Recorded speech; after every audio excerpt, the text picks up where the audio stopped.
um, that they. Oh God, now my computer's all messed up. Wait, hold on.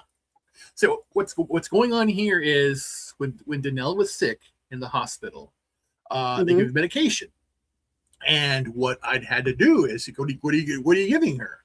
And they would tell me. So I didn't say I want to know what's in it. I went to go look at the stuff. So essentially, how'd you say it? Buyer beware. You have to have the initiative to ask, and if they say no, you can post it all you want, but what's going to happen is that information is I don't know, I have one of them, but somewhere, but they give it to you in a it's folded up. When you open it up, it's like an origami. It's like a big sheet, like a gigantic sheet of paper, and it has everything in it. So how the hell are you supposed to read all that? So of course, I do my research and look, you do Google, do ChatGPT, do Claude, do Grok, do all of it. I just do all of them. I said, okay, here's this medication. I want you all to figure it out. I don't ask one, I ask multiple, and I ask myself. I do the research. I look it up. I look at all the medical journals and all that stuff. So that's what I try to do. You have to do this. You have to empower yourself. That's very critical, Yeah, I think so. But and the thing is that when I was in the hospital, just because of everything, all the stress, I kid you not, the nurse came in, and I was staying overnight, and then they said the nurse will come in here to do your evaluation. And I said, okay, aren't you my nurse? And you go, yes, I'm the charge nurse here. The admitting nurse will come in shortly. So when they came in, I'm joking. I'm leading up to the point because they did tell me what's going to happen.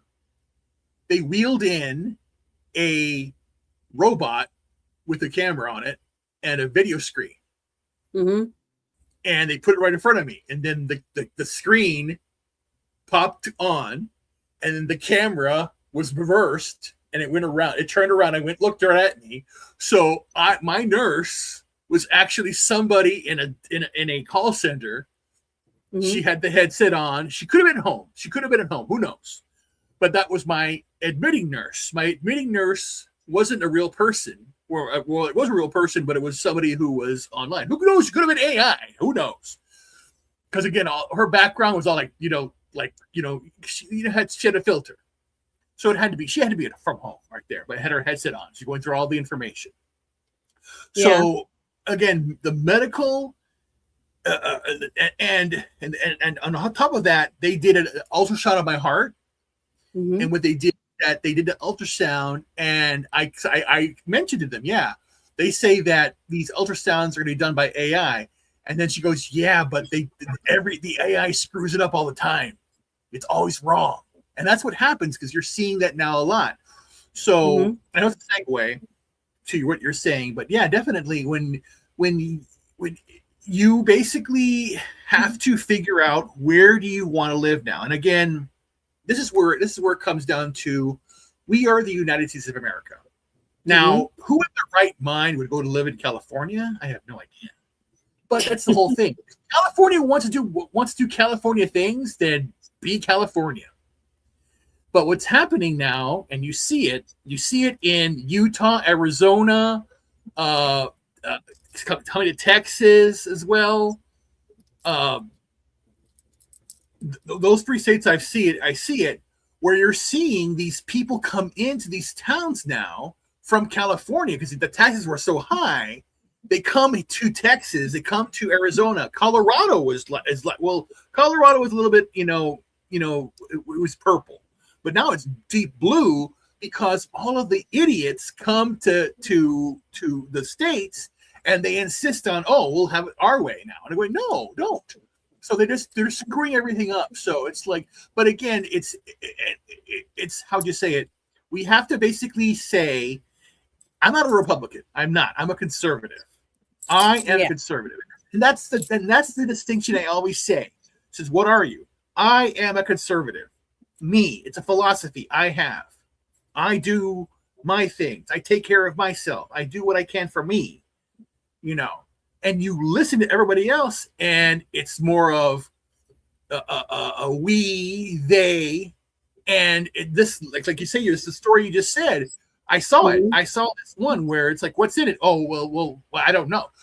They won't do it because they are told not to share information, or they'll lose their job, or again, you can't question, you can't do anything, and they can't do anything on their own. But if I was nice to that lady who told me about the ultrasound, yeah, AI is doing it all wrong. I know. So kill them with kindness. It's the most important thing you ever do.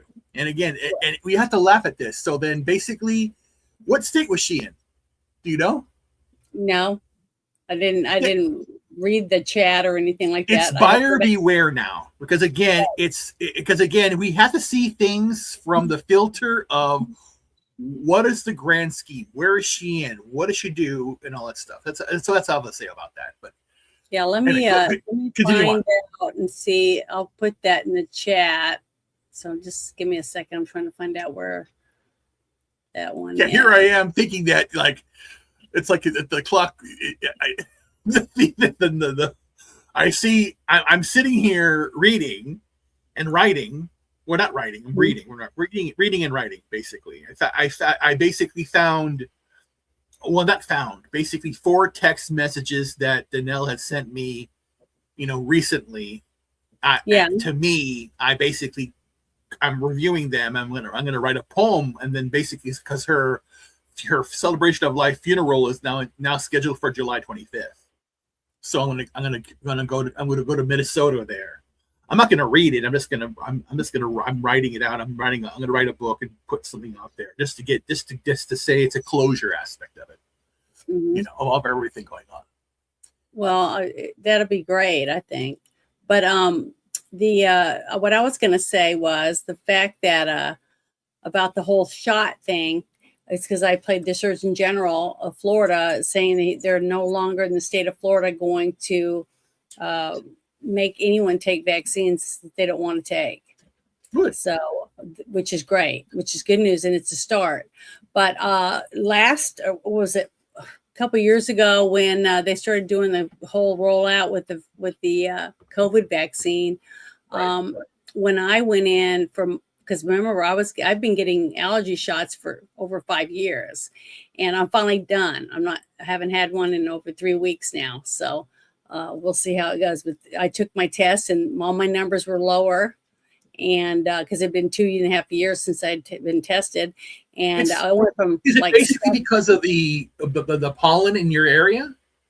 Well, yeah, and what you're doing is getting a shot of all these things that you're allergic to: molds and mildews. Grasses, danders, from animals, all those different things. Once they test you, because they test you what is really bad in your state, or what's the most things that people are allergic to. Right. And then they make it a serum for you, and they put so much of that in it, and it gets stronger and stronger as you are getting the shots, and it helps your body realize that it's not a something you need to worry about, that it's not going to kill you. See what I mean? It's like your body will build up a resistance to it, so you don't have such a severe reaction every time you're around it. But that's why I always had the 5-second rule. Something falls on the floor, blow on it, and you lead it. Well, I've done it many times. It's true. There's certain things I'm not going to like. I know if something's contaminated, I'm not going to do it. But just wipe it off. It's fine.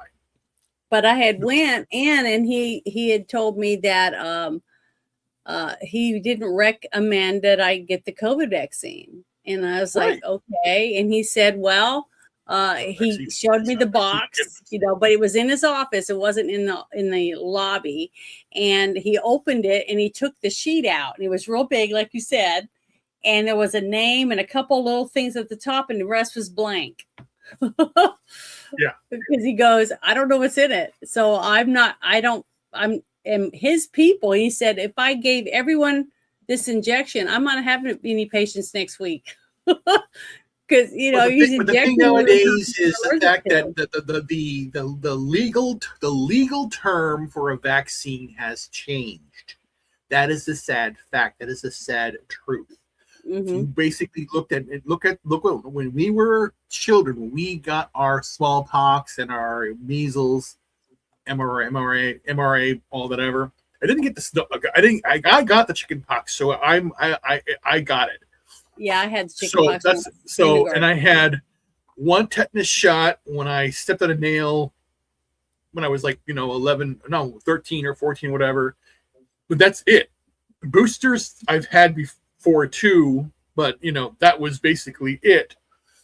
I think the last booster I had was probably back in the 90s, around there, or it was or 80s, I should say. And after that, I was okay until this crap. But I again, not to bring up internet drama, but Chrissy Mayer has talked about it also, that she has been she hasn't vaccinated her son, and she's scared of him going to school and having to do that. So yeah, you just don't send your kids to school like that. No, we're done. Teach. Well, now in the state of Florida, if they don't mandate it, then that means you don't have to worry about getting your kid all vaccinated to go to school. And if you are one of those people that think that, okay, my kid's vaccinated, why would you be paranoid about a kid that's not vaccinated going to school with your kid?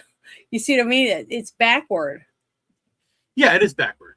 It is backward. But again, it's like there was I don't know if you saw it. I mean, you may have seen it. The one where it's a comparison between the Brady Bunch episode of measles and Law and Order with the measles outbreak.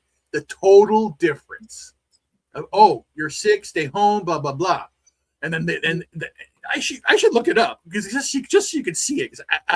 I'm going. I saw the Brady Bunch one. It's I've seen it many times where they bring all the kids together so they all can get the measles and get it over with. Right. Let me see. Same thing with chicken pox when I was a kid, because remember I had 4 sisters, so we all get it.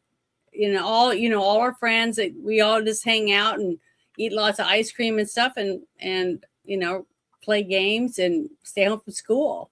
We're all scratchy and itchy and take oatmeal baths, whatever. That's what I remember when I was 5 years old when I had the chicken pox. But it wasn't a big deal. I mean, nobody acted like it was. She said, just don't scratch them. That's what my mom would always say, don't scratch. So yeah, that you're right. But that's what I'm saying. The thing is, you got people now, Joe, is that they're afraid. They're afraid to vaccinate their kids. They weren't around years and years ago when people weren't, doing the whole COVID thing. The COVID thing has really messed up a lot of people to being paranoid of the vaccines. And I had played a interview with the Surgeon General of Florida stating that their state will no longer mandate vaccines. If you don't want to get one, you don't have to get one. I was just explaining it to Joe since hasn't been here that long. But we have a lot of stuff that's going on. And I played getting some good shit. My little video with the shot glass, good shit on it. Here's some good shit.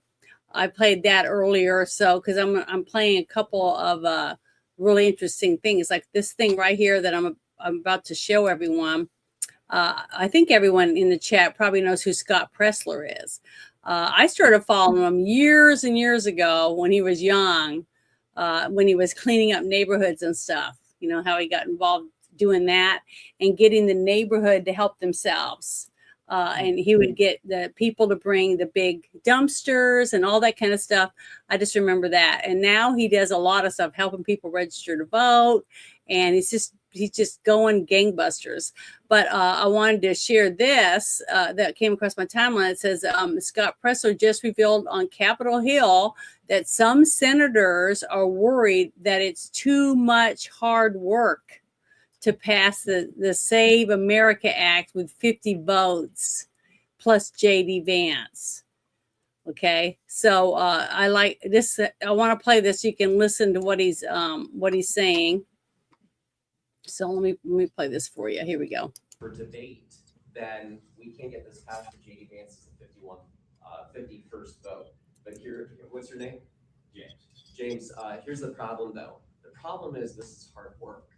I have heard the senators simply don't want to do it because if they show that it can be done without 60 votes, then they are going to be expected to work tirelessly on every piece of legislation. And furthermore, the veil and the shroud of the 60 votes is no longer going to hide members of the Senate that will tell you to their face that they support the bill, but then secretly they don't want the bill to go through.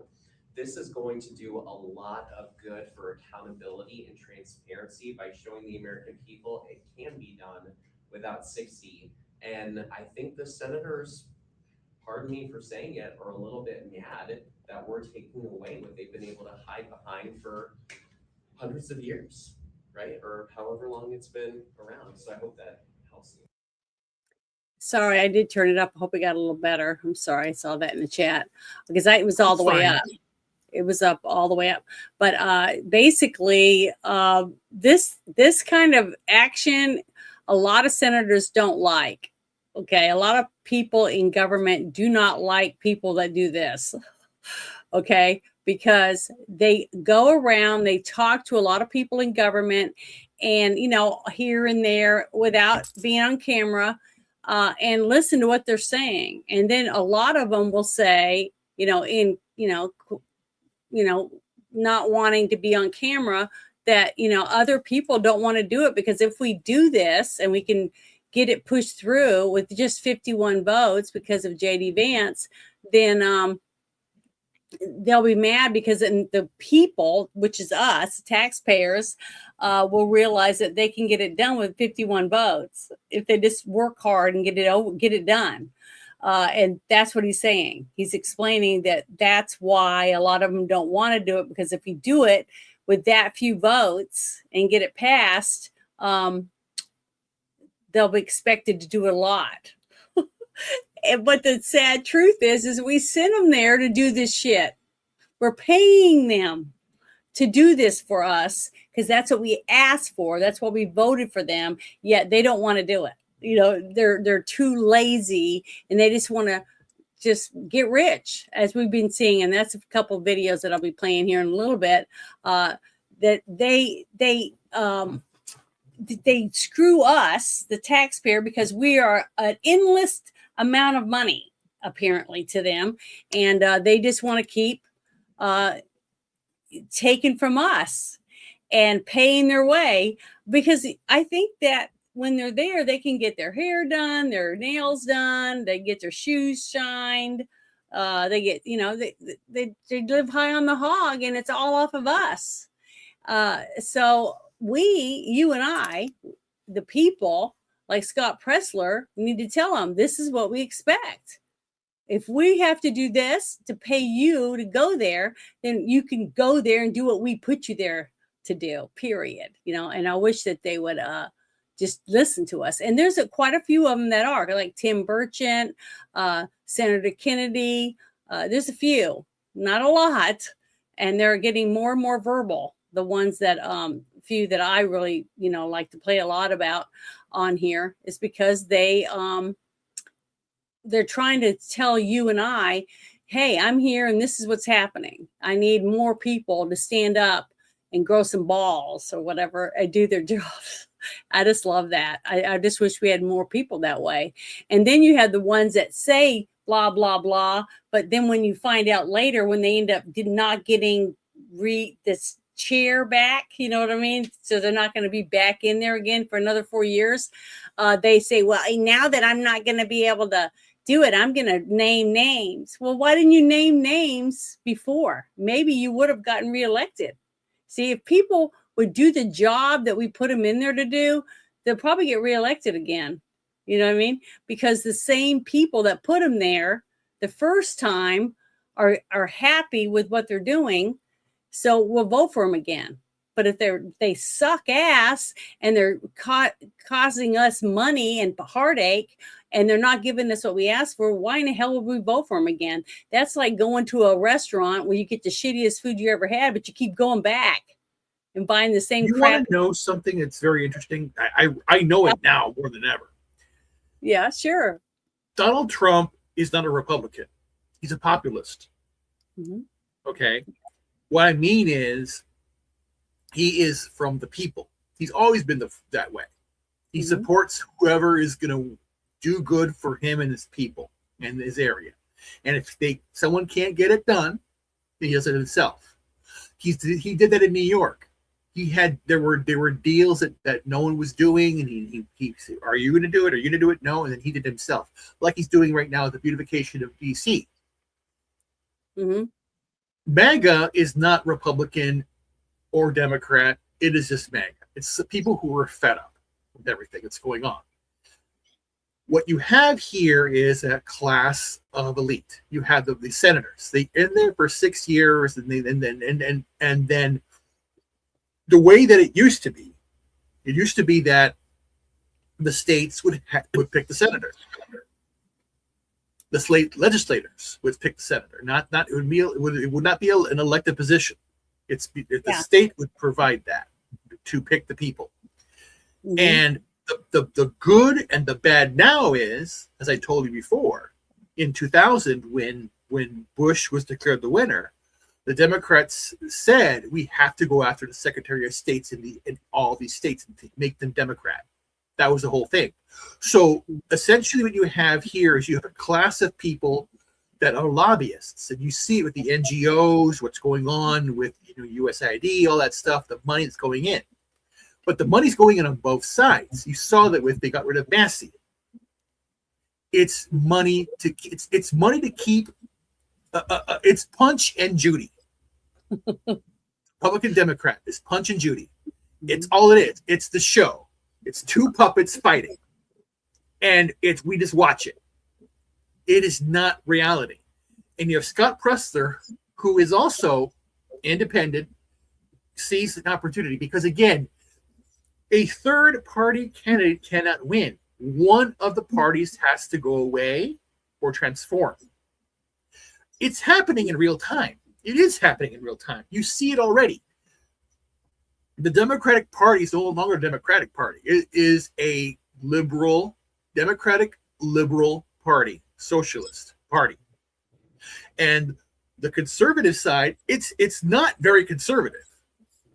It's not very Republican either. It's more populist. Mm-hmm. You see that in that. But again, everyone says RD, red, blue. No, that's not. That's the outfit that they have to wear. If I were to run, I'd have to run as a Republican, even though I'm not a Republican. I don't trust these people. John Thune, Lindsey Graham, they're idiots, and a bunch of other ones, out there doing that. Yep. They're not, and they did, and again, to basically have a Republican say, "Oh yeah, it's we can't. This you're gonna Save America Act." I went to I went today to join the YMCA. That's right down the street. I walked. Like I made it.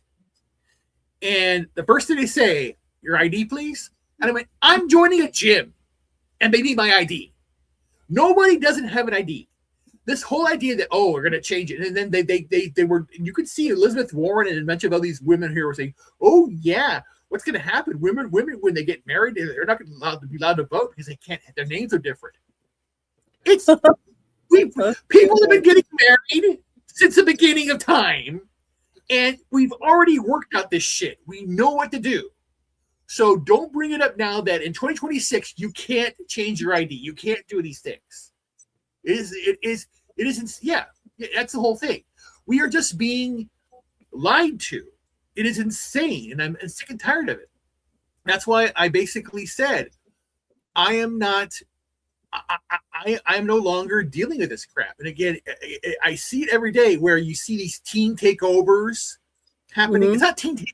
It's black culture going amok, and childless children. Because again, people they were served the lie. You don't need a man anymore, and you see it. You see, and the thing is, social media is a disease. It basically says if you have an influencer saying one thing, everyone wants to do that. Back in 2022, I think it was.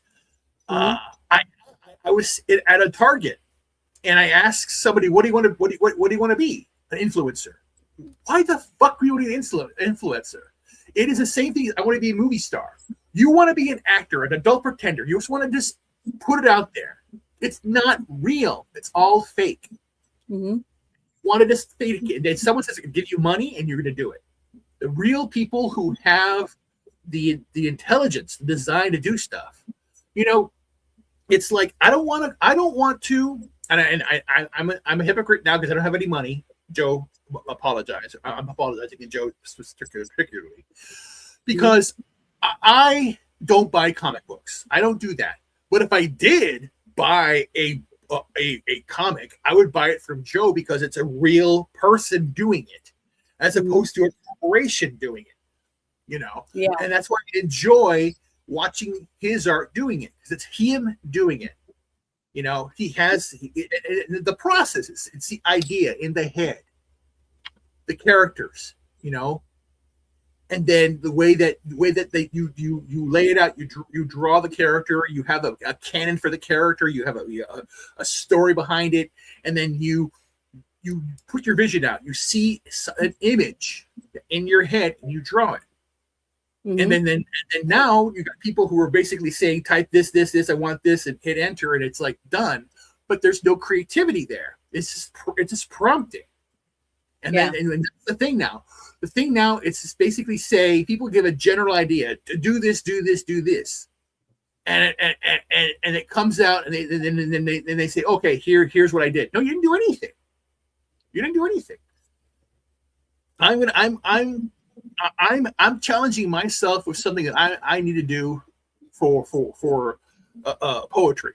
Like I said, Danelle wrote some poetry for me, and and in text messages, and I just read it, but now I want to honor her by looking at it, rewriting it, contextualizing it, adding certain things to it. I'm not going to say, hey, AI, fix this for me. I want to sit down. I want to fix it. I want to write it. I want to write my book. I want to do that. AI is it's an advanced autocorrect. I'm sorry, I'm going on rant here, but the point is, we have a Congress that doesn't work, and I'm sick of it. There has not been a budget since 2000. 2000 was the whole thing. That's when it started. The bombshell, and I didn't trust Bush, you know, but he did win. Okay, up till Trump in 2020, I always voted against somebody. I didn't ever vote for somebody. It was shit, I don't have a choice. Boom, we have a choice. The choice now is to it's all grassroots. It's all grassroots now. You have to basically get involved, do this in your town. And I saw a story about some guy in Midland, Texas, getting arrested for bringing a point of order. These were infected now by people who don't want disagreement. When you are in a parliamentary session, you should be able to ask questions and do things, you know, and they're not doing it anymore. So then the government is completely broken. It is crony capitalism, these NGOs doing all these things, these lobbyists doing all these things, because again, they don't want the money to dry up, and that's all they're doing. They don't want the money to dry up, and it's punch in Judy, 100%. Sorry, that's all right.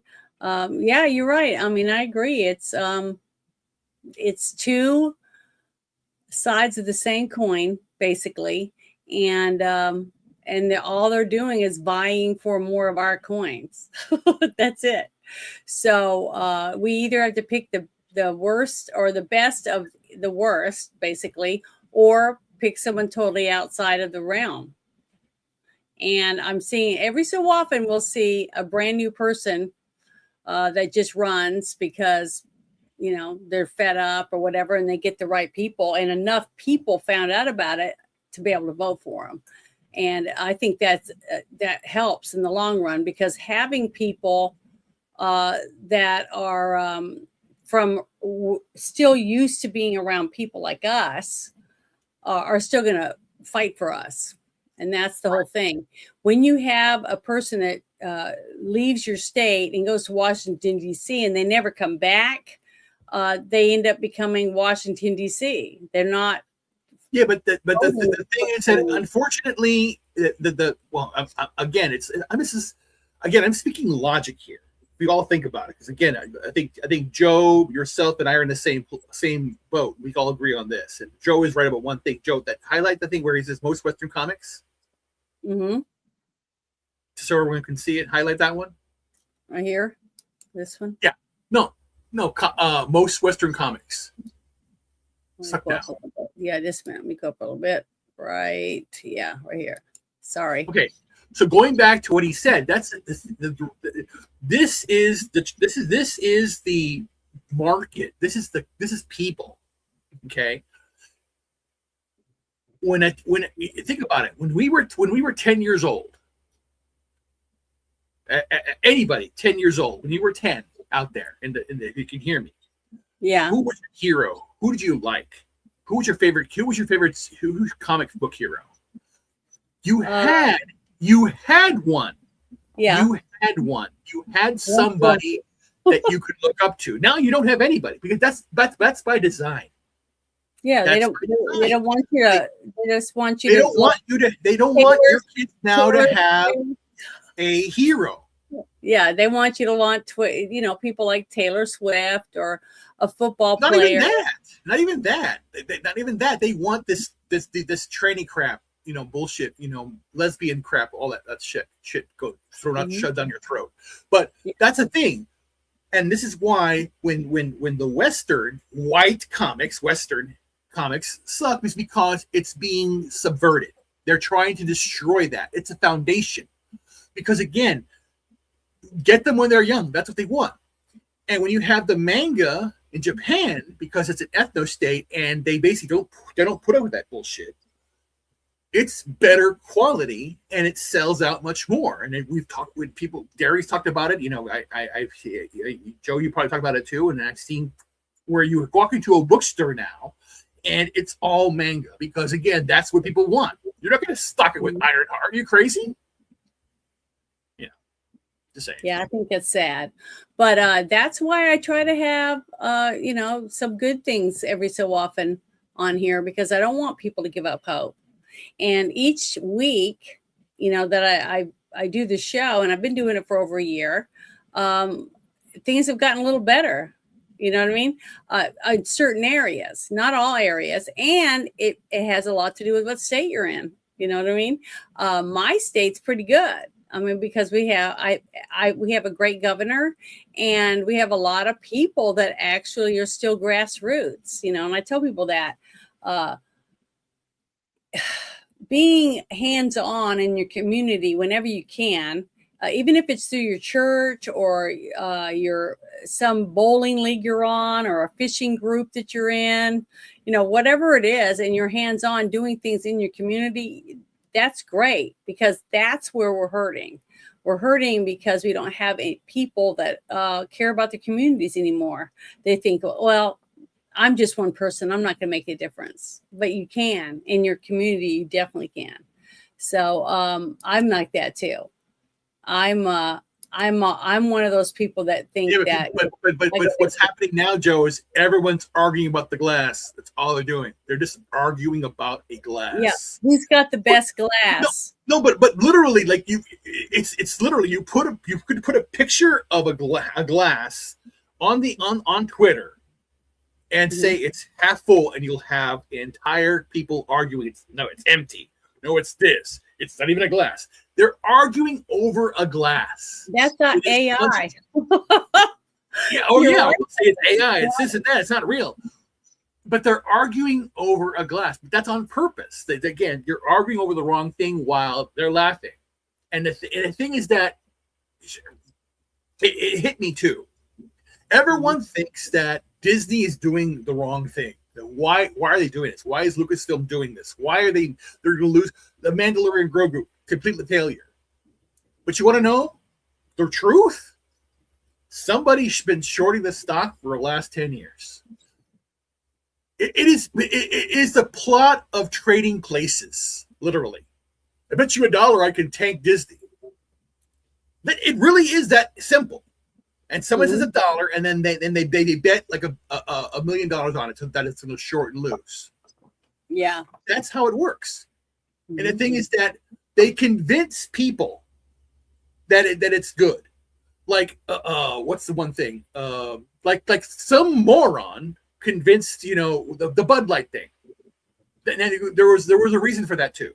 Some woman. But the two big things, but the thing is that they decided put the woman in charge, have her do it, and it serves two purposes. It serves let's short the stock and make money because we don't care because we're gonna make money anyway.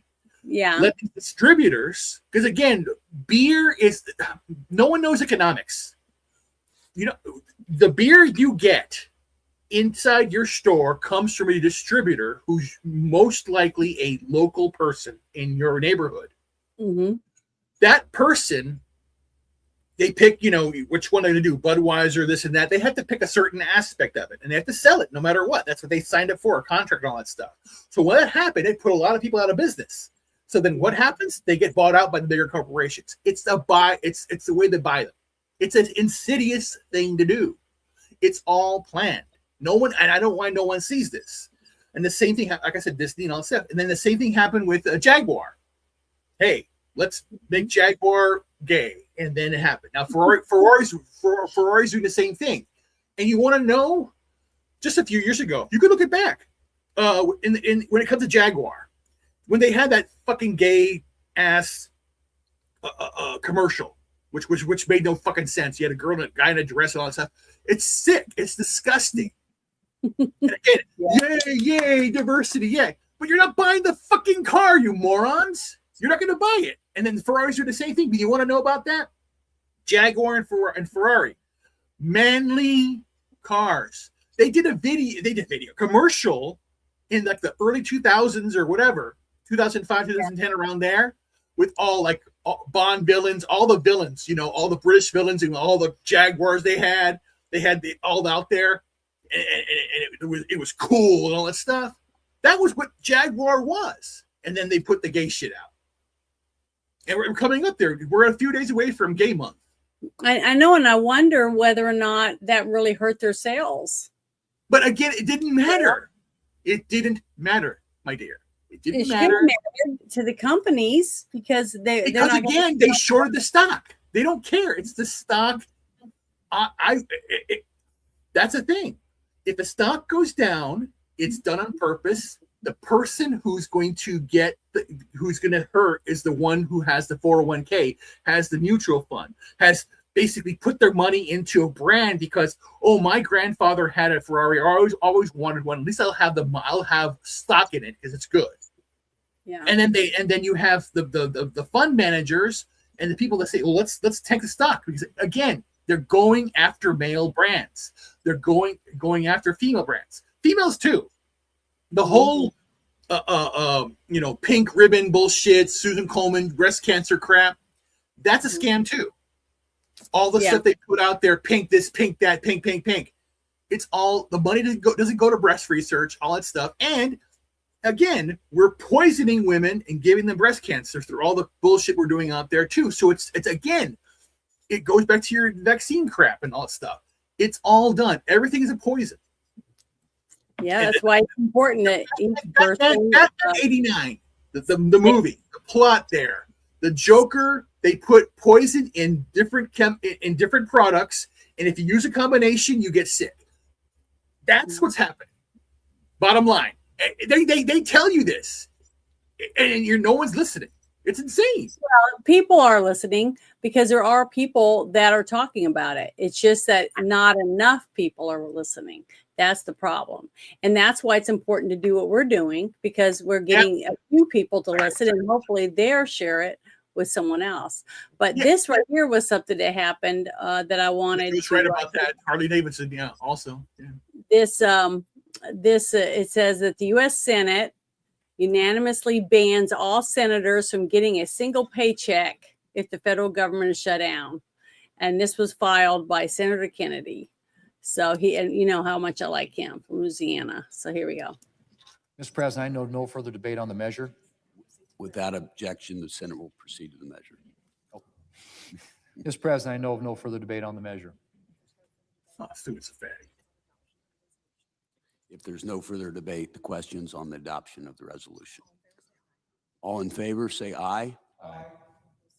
All opposed, say no. The ayes appear to have it. The ayes do have it. And the resolution is adopted. Okay, so that's one of the things that we has been done. But see, it's just one thing, and it just ticks, slowly ticking clock, and then it has to go to the next place, and then it has to get to the president, whatever, that type of thing. But the one thing that we really need before elections again is the SAVE Act to be passed, and that's what I don't understand, why we have so many people that are against that. And that's why, to me, if we stop talking about it, then it just gets pushed under the rug, and people say, well, we'll have to do it the next time. Everything gets kicked down the road and dragged out, and that's one thing I really can't stand. But this right here I thought was good, because you know how I am about anything to do with saving kids and punishing people that do anything to children at all, no matter what it is, bad stuff. So I thought this was good. And I try to do this as much as I can about Kash Patel. It says FBI and our partners arrested subject Zachary Sweeney out of Tennessee, who allegedly coerced multiple minors from 2022 to 2025 into producing child sexual abuse material, which is called CSAM. Because if you watch at the end of my show, I do some stuff I play an outro for the Tim Tebow Foundation for this type of thing right here. In some cases, selling the material, traveling to abuse and drug minors, or even live streaming sexual assaults online. One of the victims later tragically died of an overdose because, they keep them drugged up. When I first started doing live streams, I talked about a guy that was making these documentaries, and it was called The Eyes of the Devil. And it was about 4 brothels, okay? Not in the United States. These are in 4 other countries, but they were for 10 and under. Everyone in the brothel was 10 and under. They had 6-year-olds begging you to kill them when you'd go and rape them because they didn't want to live anymore. And I talk about that a lot, because that's the kind of stuff that I think anyone who does those things shouldn't have the right to live. I mean, I'm one of those people. I just don't believe that these people can ever be fixed. I don't care how long you put them in prison. We're just going to be feeding them for the rest of their lives, because you can't cure someone who does that kind of thing to a child. They're sick. Okay. And I'm a firm believer of that. And I've gotten in trouble many times for talking about that kind of stuff, even though it's factual. Actual doctors and police officers and other people can prove that it's true. Okay. And the documentary itself is on YouTube, but it's blurred out. Almost the whole thing is completely blurred out. And it's just really hard. But you don't need to see anything, believe me. Just by listening to it and what's going on, it turns your stomach. It's disgusting. Mm-hmm. But it's sad because it's factual, right? And they don't like it when you talk about it. And this is what's sad, is that you'll have this right here, okay, this story, which is a wonderful story, okay, another 764 subjects arrested. That's a lot of people.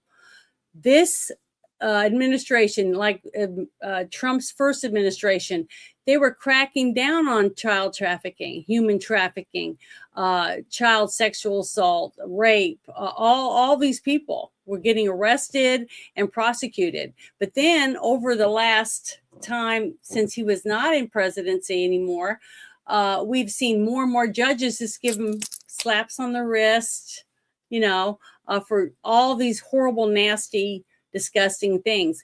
And what's really sad is a couple times I even talked about it on here is the fact that a person can get arrested for doing that to an animal in their house, right? Videotaping it or whatever, and getting caught doing that with pets in their home. And they get more time in jail than they get for doing it to a kid. That's, I don't understand how any judge or court could think that how do you weigh that? How do you say this kid isn't worth this dog? You know what I mean? It's disgusting. But we've done this. We, the people of this country, have let children be put below pets. Okay? Yeah, because when it comes to that, it happened at a time where you had a person who was mauled by a mountain lion. They shot it. This is in California about 10, 20 years ago. Yeah. And there was a fund for the mountain lion, not the lady who got killed. And the whole idea of I'm sure this happened. And the whole idea of the abortion thing, it's just so weird. The abortion thing and the death penalty thing. You've got people who say, you can't. They're the same person who has a vigil for someone who brutally murdered somebody that's being executed is the same idiot who says that it's a clump of cells. I know it's innocent life is less valuable than a murderer. That is the exact opposite. That is the reverse. There's no logic there. And that's what we have to deal with.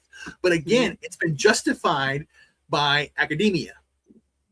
And again, all great powers fall to this. They philosophize too much and only think in their ivory towers, and it's terrible. Yeah. They think that there is no longer discussion. Critical thinking is gone. Because most people just walk on past or turn and look the other way and act like they didn't hear or they're not interested, just because they don't want to get in the middle of anything. Like you'll see what's really disgusting too is it's mostly in the big cities and stuff, but you'll see a person being robbed or mugged in the street and people will pull out their phones and start videoing. They don't call 911. Right. They don't run to aid the person. They just video it, or they run the other way because they don't want to be in the middle of it. Weird is that we used to have this problem in the late 60s, early 70s, and we had a string, Death Wish, Citizen Joe, these movies that came out about vigilantism. That's what's going to happen now. You had Bernard Goetz. It happened in the 80s. And what happened? What came of that? You had Giuliani. You had Law and Order come back to New York, and New York was a beautiful place with Giuliani. And now people were wishing he died because he supported Trump. That is a culture shift. That is an insidious culture shift. It's insane. What's really sad about that whole thing, it isn't even the fact that he was supporting Trump. He was trying to expose cheating. That's everyone. That means any single person that went to vote, whether they voted this way or that, they were ripped off. Right. Okay. So every person that went to vote should have been pissed off that they were crucifying Giuliani because he was trying to bring out the truth that, hey, we need to have a new election because there was cheating. Because what's really sad about it is if their guy had won, okay, or lost, then they would have said, I want a new election. You see, it shouldn't matter whether that guy won or lost. It's the fact that there was cheating that should have mattered. That's where we're messed up. that's where our society is having a really bad problem, is that as long as it's my guy that wins, I don't give a fuck. And that's fucked up. Right. That's the problem. I want it to be fair across the board for all people, period. That's what I want. And then whatever we get from it, whatever. Do you want me to share those links? And well, share the second one I sent you. That's the one that Joe brought up, because we need a little levity here. This is Joe. I saw this one. It's Harley Davidson. Well, watch this. It's funny. It's a funny little video. In the chat. You want me to open it? Yes. And show okay. it. I'm so sorry. It's on X. It's on X. Yeah. It's fine. Okay, I'm pasting it right now so we can see it. Sorry, We need a little levity here, and that's Joe's atmosphere, everybody. So subscribe to Joe's atmosphere, because he's a good guy and he needs more subs.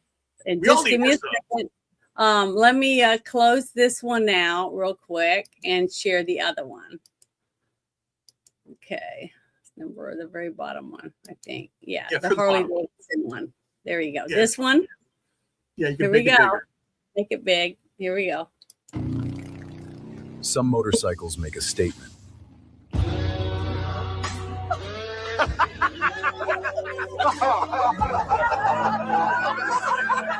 Harley Davidson. Everybody knows you're gay. Some motorcycles. That's terrible. I've never seen that. I've never seen that. That is funny, but I did share it in the chat already, guys. So everybody can get it and share it if you want. That is funny though. Yeah, a lot of people would say a lot of stuff about that. There's the same thing about Bud Light. I mean, after what happened, a lot of people would think that if you drink Bud Light, you got to be a trans or something. Right. So well, I don't understand. Well, I don't drink beer. Bud Light is well, shit. I have beer downstairs. I need a beer. But a real one anyway. But not a fake one. Jesus. Yeah, this whole thing I wanted to share. I didn't even know about this. I had to read about it, and I was like, "Holy crap, this is great! I think it's a great idea." And when I saw it on my timeline, I was like, "This. I hope they do this." This was posted. It says that DHS just published the exact list of airports they will shut down if sanctuary cities refuse to cooperate. Not vague threats. Okay. It says they'll look into it. It says names their facilities, specific airports, city by city. Okay. It says the JFK, New York's primary international gateway. If these cities keep blocking ICE and stuff from getting these people and getting them out, they're going to start doing other things, defunding them. So that means they're not going to help them with their airports or any of the stuff, which is great.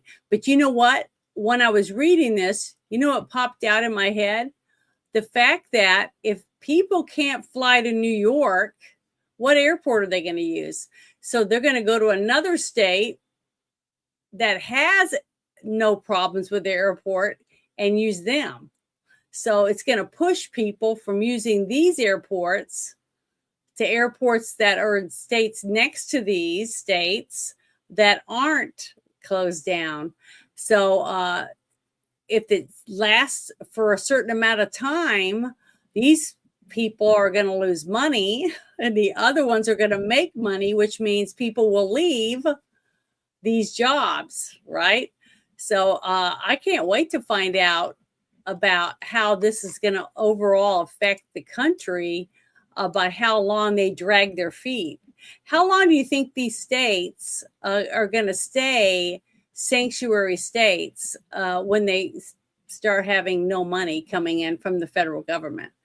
That's what I think. But the thing is that you're already having these rogue judges going after what Trump's doing. You got Congress doing nothing. Mm-hmm. And you got then Trump does something, and then there's some court that goes out there and blocks what he can't do. But look, I know, but the thing is, what's happening? That's why it's taking so long. People don't understand that is what's taking forever, because by the time they have to take it all the way to the Supreme Court, and they rule in Trump's favor, even though not all of them on the Supreme Court vote for him. I mean, we have one woman on there right now that can't even tell you what a woman is. So she never votes in the same realm as Trump would want you to vote, whatever type thing, because she can't think that way. But this is going to be great. I think this is a start, because once they realize, the people in these states, that their airports are going to shut down pretty much because they're not going to have the government funded employees being paid there anymore, that they're not going to come to work. And when they're not at work, they can't run the airport the way that they're used to. So they're going to have to minimize flights, and it's going to be crowded, and it's going to be really bad.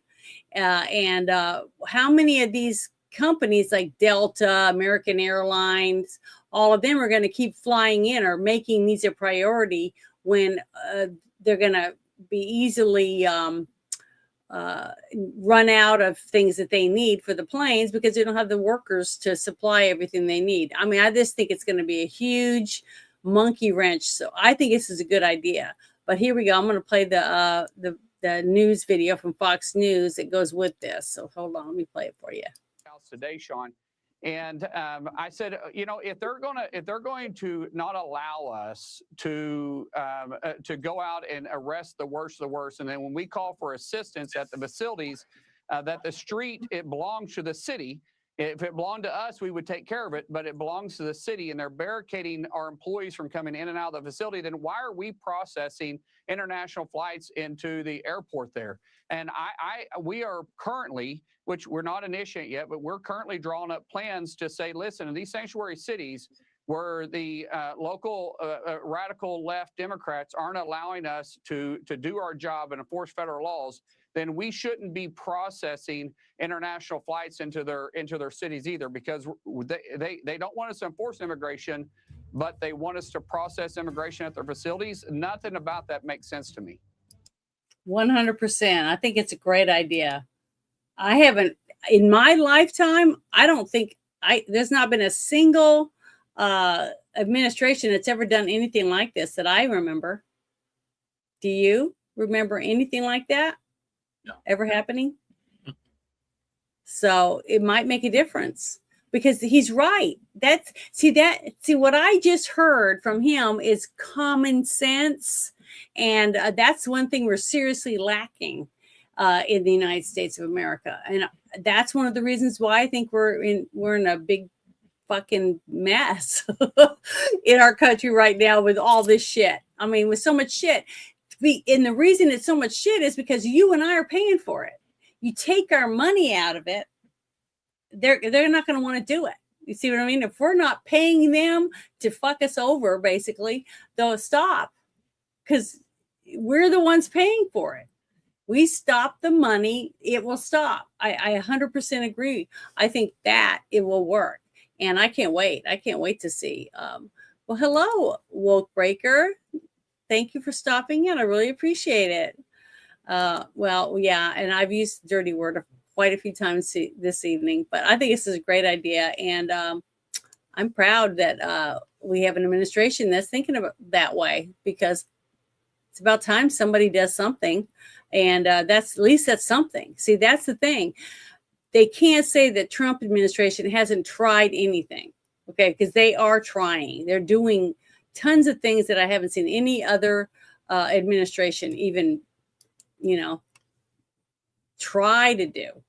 So let me see what this next one is right here. Okay, yeah, this one's a good one. I thought it was good. I watched it a couple times. I think it's this one. It always turns blue and I can't see it on my screen, the little screen before I bring it up. It turns blue. Okay, let me push pause on this. Okay, I thought this was pretty interesting, this whole thing. Oh, goodness, it says it may not be. Hello, everybody. It's by myself now. What happened? She lost. Anyway, I was kidding. So, everybody, how you all doing? This is a shit show, and I'm here. Anyway, so what's been going on? I don't know. We're just waiting for Janet. Anybody have a question at all? I can answer any questions now. Better than ChatGPT. I'll answer any question right now. Just say it. Wow. I kicked myself out again. I did it. Remember, I did it last time. Remember last week? Wasn't it last week or the week before? Oh, the week before. I closed the link, and that was the link I'm in. So I'm oh, but it was last week because I went by myself for 1 second. Yeah, that was me. Remember, at the very end, you did it. Yeah, it was at the very end, but this time I did it in the middle. Okay, so let me get back to it again and open it and bring it up because I just thought I had just opened it, and I was like, "That's it, that's the one," and then I kicked myself out. But yeah, this is one of the ones that I think is really good. This is slowly starting to come out, but it's the Democrats and the corrupt judges dragging us for years and years since 2020. Finally, we're doing it. One thing I'm really shocked about is that the fact that we have any evidence at all that they haven't worked diligently day and night, like they did, redoing ballots over and over again to destroy all this so that there's no evidence of it. But thank God we had a few people that had a conscience and decided that, well, I'm going to need a get out of jail free card or something. So I'm going to keep this evidence. But I want to play this for you because this is very, very interesting, this whole video. And I will share this in the chat because this is very, very important, I think, that we see this. This is from Tucker Carlson. So here we go. I'm going to start it. Make sure it's turned up. Yes. Okay, here we go. 2 ballots side by side. One of them is marked for Jason Shaw, and it's got a little squiggle mark next to it. You can see it's got the identical mark on the second one. And the ballot image is stored up here on the top left. So this one over here is scanner 5162. That's scanner number 3. Fax number 235, image number 19. And that matches 234, image 59. So you have the same ballot counted twice in the images and counted in the audit. How that's possible, I don't know. Here's one of the next ones. All right, so same fax number 234, image number 2, and 235, image number 61. Republican, Republican, Republican, Republican, all the way down to the point where this little spot up in Fannie Willis matches this one over here. There's no question that ballot was counted twice. Footage obtained by Voter GA appears to show large numbers of ballots being scanned multiple times. Pay attention in the tape we're showing you to the woman wearing yellow at the desk. According to Voter GA, she slides ballots into a scanning machine, removes the ballots, and then reinserts the same ballots. This happens multiple times.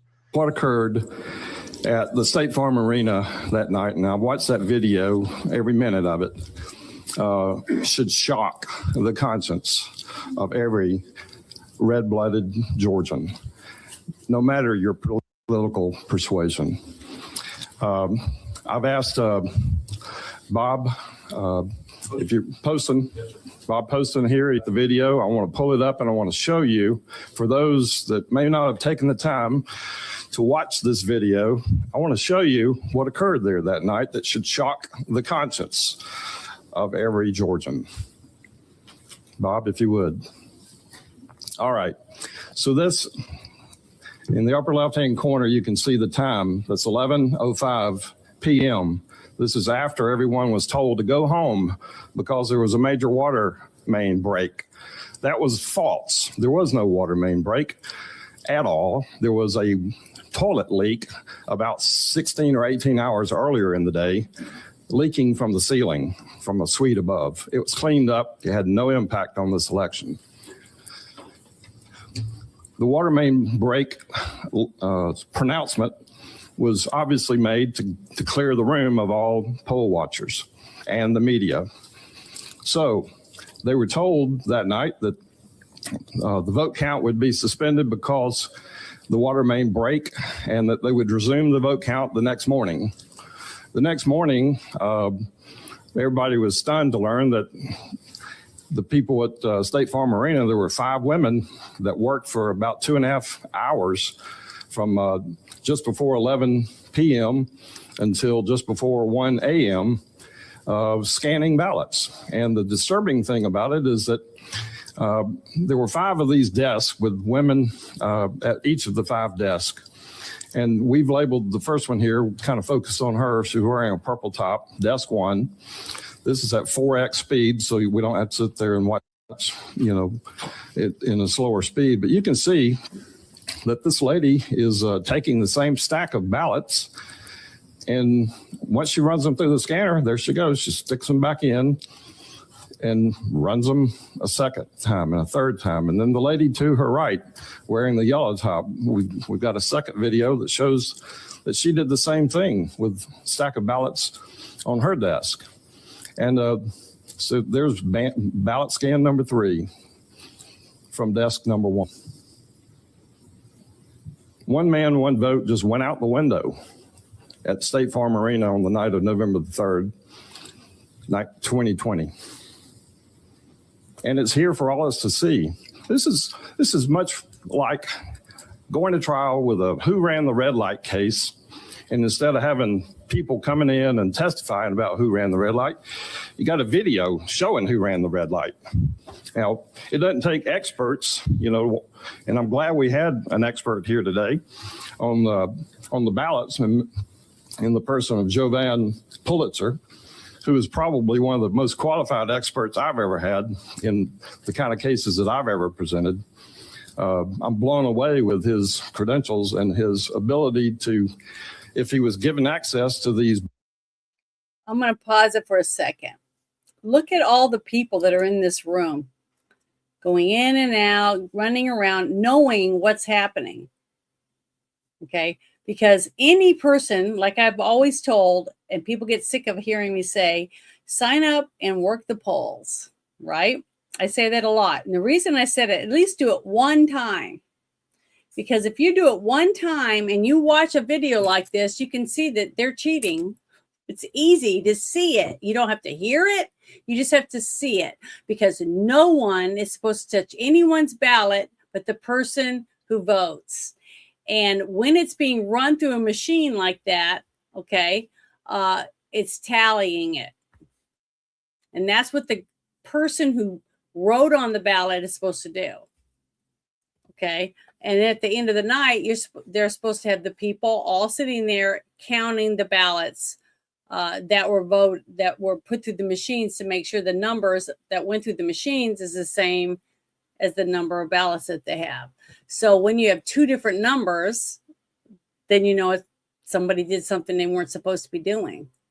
The same thing, if I'm at a table and I have 4 people at the table with me and I'm passing out 1 ballot per person after they signed, showed their driver's license or whatever, we hand them a ballot, they take it to the little booth and they fill it out, they come back and they put it in the little box that they have a pertinent person at the very end, which is called a judge, and they have a box and you put your ballot in that. Okay. 1 person touches it. Once you hand it to them, no one else touches it until the polls are closed. And then we only count the ballots at the table that we passed out. So if we passed out 100 ballots, we should have 100 votes. That's it. So it was interesting that they had 300 or 400 more votes counted than they even passed out. That's another thing that should say anyone that's ever worked the polls would know somebody cheated, because how can you have more votes than were passed out? Even at my table, when I did it, we had 2 people that had a mail-in ballot. And guess what? They were already in the box. They're in the box at the end of the table because they're going to be counted at the end of the night, but they're already in there because they've already been mailed in. And guess what? We open an envelope and we take the ballot out, which means it's folded. Okay. It's been folded and put in a ballot into the envelope to be brought to us so we could count it, because that's in our district. And that's why we're counting it. And then those people at that table will count who's in their district, like that. It's supposed to be broken down. not 5 people doing all of it. But all these people, every single person that's in this video that you see should be brought in and fingerprinted or whatever, ask them what happened, and then they all should be, charges should be pressed against them because they are blatantly cheating. So I'm going to finish playing the video now. So just give me a second. Sorry, I just wanted to add that because it's plain as the nose on your face. Ballots. He could tell us with 100% certainty how many of those ballots are real. I mean, how many of them are fake? And that's, at the end of the day, that's what all Georgians want to know is, were these ballots, that were being scanned here after everybody was told to clear the room, were these real ballots or were they counterfeit ballots? But they were included in the vote total. Now, I served an open records request upon Fulton County. There you can see desk number 2. She's on scan number 2 of the same ballots. We need to know who these women are, for example. They need to come before this panel or somebody under oath, under penalty of perjury, and testify about those ballots after Javon Pulitzer has had a chance to inspect the ballots. Because I think that these people would be pleading the Fifth Amendment if asked questions about what they knew about these ballots. So I've served an open records request upon Fulton County. I wanted to get those ballots and make them available to Javon Pulitzer so that he could determine, are these legitimate ballots or not? And I also wanted access to those computers that you see there and those scanners so that they could image what's on those computers and scanners to tell the people of Georgia, and particularly the people of Fulton County like me who pay taxes, whether or not our votes are being diluted or stolen. So what do I get? I get no response from Fulton County Board of Electors. I called yesterday. We had this thing set up for this morning. We had a truck loaded with 4 of these commercial high-speed scanners specified by Javon show up at Fulton County Board of Electors warehouse, which is where they told me yesterday I should go with the scanners. I had lawyers from my law firm show up there ready to scan these things according to his instructions, Javon's instructions. We were then told, oh, we're not doing it here. Those ballots are down at State Farm. They're not at State Farm Arena. They're down at World Congress Center. So the trucks load up, drive down to World Congress Center, get down to World Congress Center. People at World Congress Center say, we don't know what you're talking about. We haven't been told to expect you. So then I'm hearing this, this hearing today, getting all these text messages from my lawyers in my firm saying, what do we do now? I said, well, call Ralph Jones. He's the head registrar for Fulton County. Call his office. Find out where the ballots are, when they're going to make them available. Because we've got a right to see those ballots under Georgia law and under federal law. Well, the last word I got a little while ago is they're not going to make them available unless we have a court order. So here we go again, kicking the can down the road, obfuscation, delay, trying to run out the clock. If I had an hourglass here with sand in it, that's the whole goal here is to run out the sand, run out of time so that the Georgia legislature and the people of Georgia won't have access to these ballots to see if they're true or not. And, it's time for the Georgia legislature, the House, led by a great man, Speaker Ralston, and it's time for the Senate, led by a man that I've known since we were both little boys growing up in Beaufort, Georgia, Senator Butch Miller. It's time for these 2 gentlemen to do their job, call in the House and the Senate to look at this video. Look at the State Farm video. We all can see it. We know who ran the red light. It didn't take an expert to tell us who ran that red light. We can see what happened. How many times the same ballots get voted over and over again. So it's time. to call a session and let the people, one by one, every legislator who's been elected needs to raise their hand and say, I'm for one man, one vote. And if I'm seeing one man, one vote violated there, then every person in the legislature needs to say all of those votes under what is called the adverse inference law of Georgia, all of those need to be tossed. You can't rely on them. So that's the summary of my testimony. And thank you for your time. When voter GA finally forced Fulton County to turn over the tally sheets, the conclusion was stunning. Here's what the audit found. Quote, 7 falsified audit tally sheets containing fabricated vote totals. For example, a batch containing 59 actual ballot images for Joe Biden and 42 for Donald Trump was reported as 100 for Biden and 0 for Trump. The 7 batches of ballot images with 554 votes for Joe Biden, 140 votes for Donald Trump, and 11 votes for Joe Jorgensen had tally sheets in the audit falsified to show 850 votes for Biden, 0 votes for Trump, and 0 votes for Jorgensen. Wait, did you just follow that? How is that not flat out criminal fraud? We'd love to know, because it certainly sounds like flat out criminal fraud. We've obtained photographs showing what went on during the recount process for mail-in ballots in Fulton County. These pictures were taken by a whistleblower who participated in the recount. She said she noticed something odd as she did. None of the ballots that she saw had any creases on them. You can see the stacks of unfolded ballots on your screen now. That's strange because, of course, mail-in ballots need to be bent in order to be mailed in. These ballots clearly had never been inside an envelope. And then the whistleblower noticed something else. All of the ballots, the whistleblower tells us, have been filled out by a printer, not by hand. And many of them supported the exact same candidates, Democrats, including Joe Biden. Voter GA detected a series of other apparent irregularities in the recount. The group's audit found, for example, that, quote, over 200 Fulton County mail-in ballot images contained votes that were not included in the hand count audit results for the November election. Now, why is that? We don't know. Keep in mind, once again, the results in the state of Georgia were decided by fewer than 13,000 votes. It was a close race. Yeah, close race, because we will never know if it was close. Honestly, I think it was a blowout for Trump. And that's why it took him so long to cheat. They had to cheat and cheat and cheat and cheat and cheat to get enough votes to beat him. Because nobody was voting for him. Nobody was voting for him. They had to cheat more and more and more in many, many states, not just this one, to outvote the people.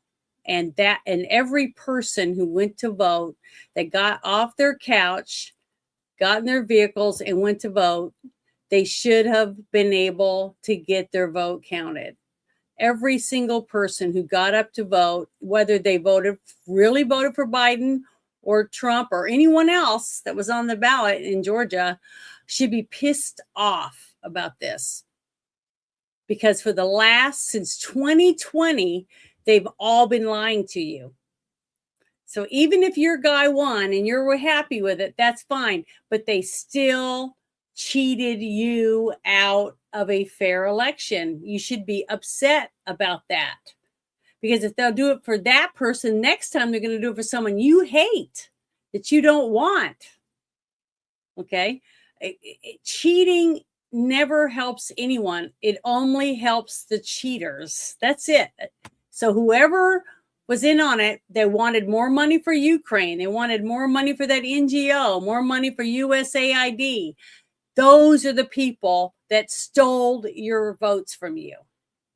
From all of us in all the different states where they had massive cheating. Okay. And you should be pissed off. But again, yeah, okay, well, this is a video from 21. Okay, that's the first thing.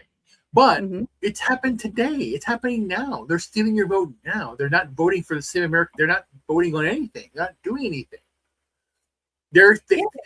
Again, the reason this is important is because when are these people that did all of this massive fraud gonna go to jail? Nothing's going to Why? happen until Why?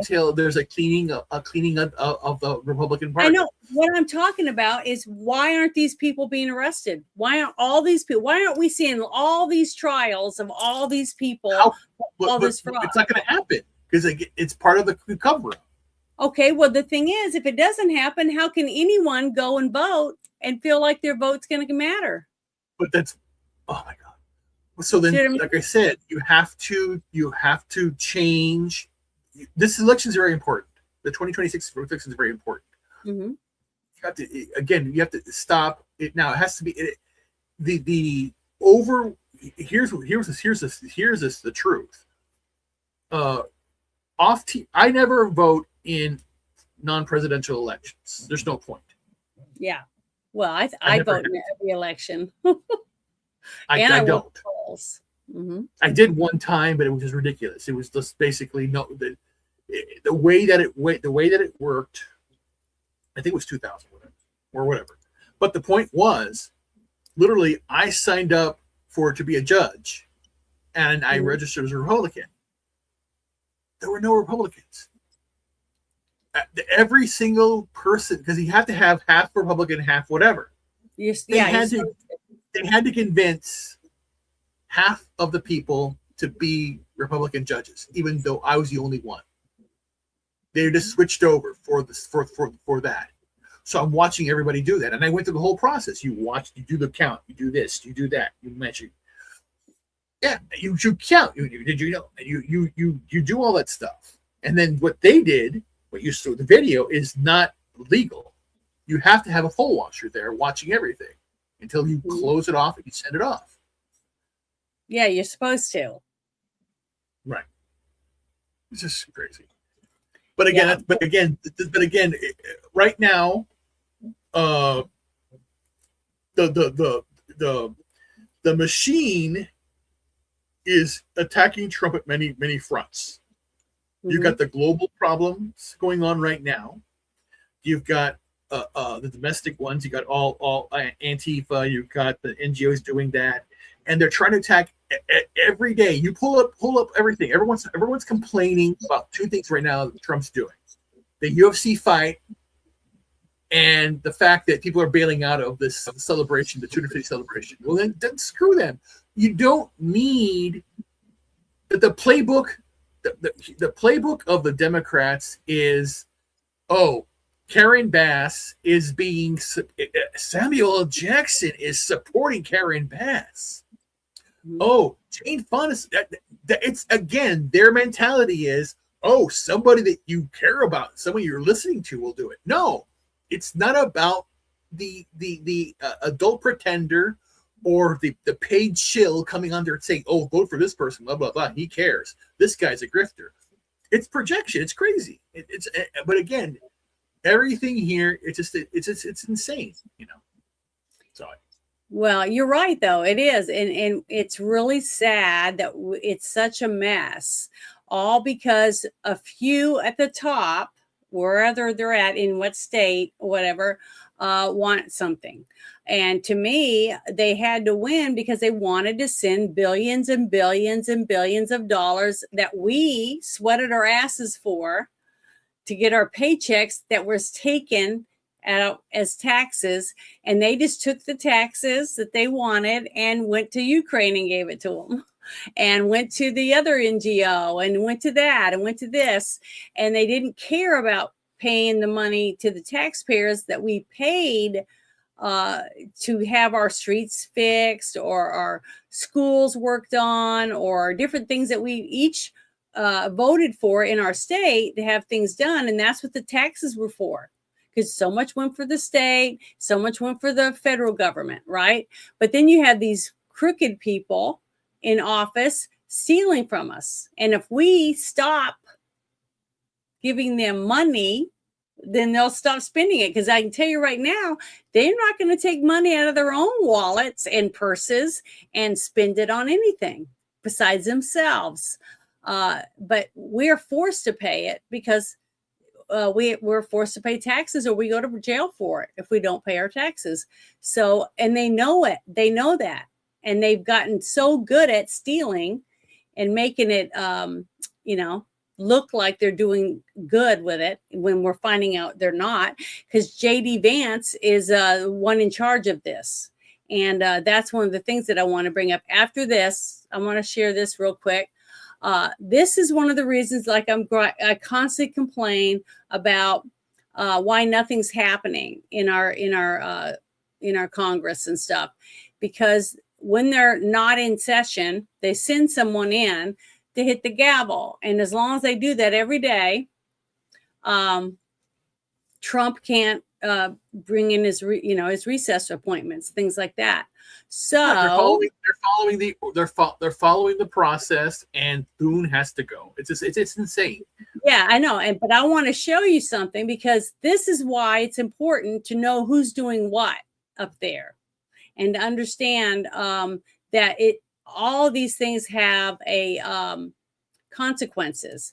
But as you can see, Senator Rick Scott stepped aside and did not take the gavel today. He was the one that was told he had to go and hit the gavel, and he said no. He stepped aside.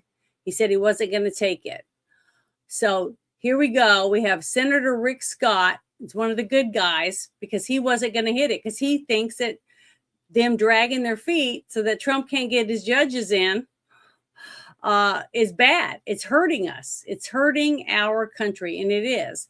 I just wanted to make sure you guys knew that, and because I'm going to share this in there. So that's one person you can put on the list that's actually trying to do the right thing, which is let Trump have his recess appointments. It's sad, but that's where we are, and how this is how desperate these people are to stay in office, as they don't give a shit what it's doing to us or our country by dragging their feet, because they might as well next time run with as a Democrat. Why run as a Republican if you're going to do nothing but stop the Republicans from doing their jobs? What good is that? Well, it's not helping anyone. It's helping them. Apparently, that's what they're doing it. So, yeah, it's terrible. But I want to find this one to share with you of the vice president doing what he's supposed to be doing, which is to find the fraud. So hold on, I'm gonna find out which one that is real quick.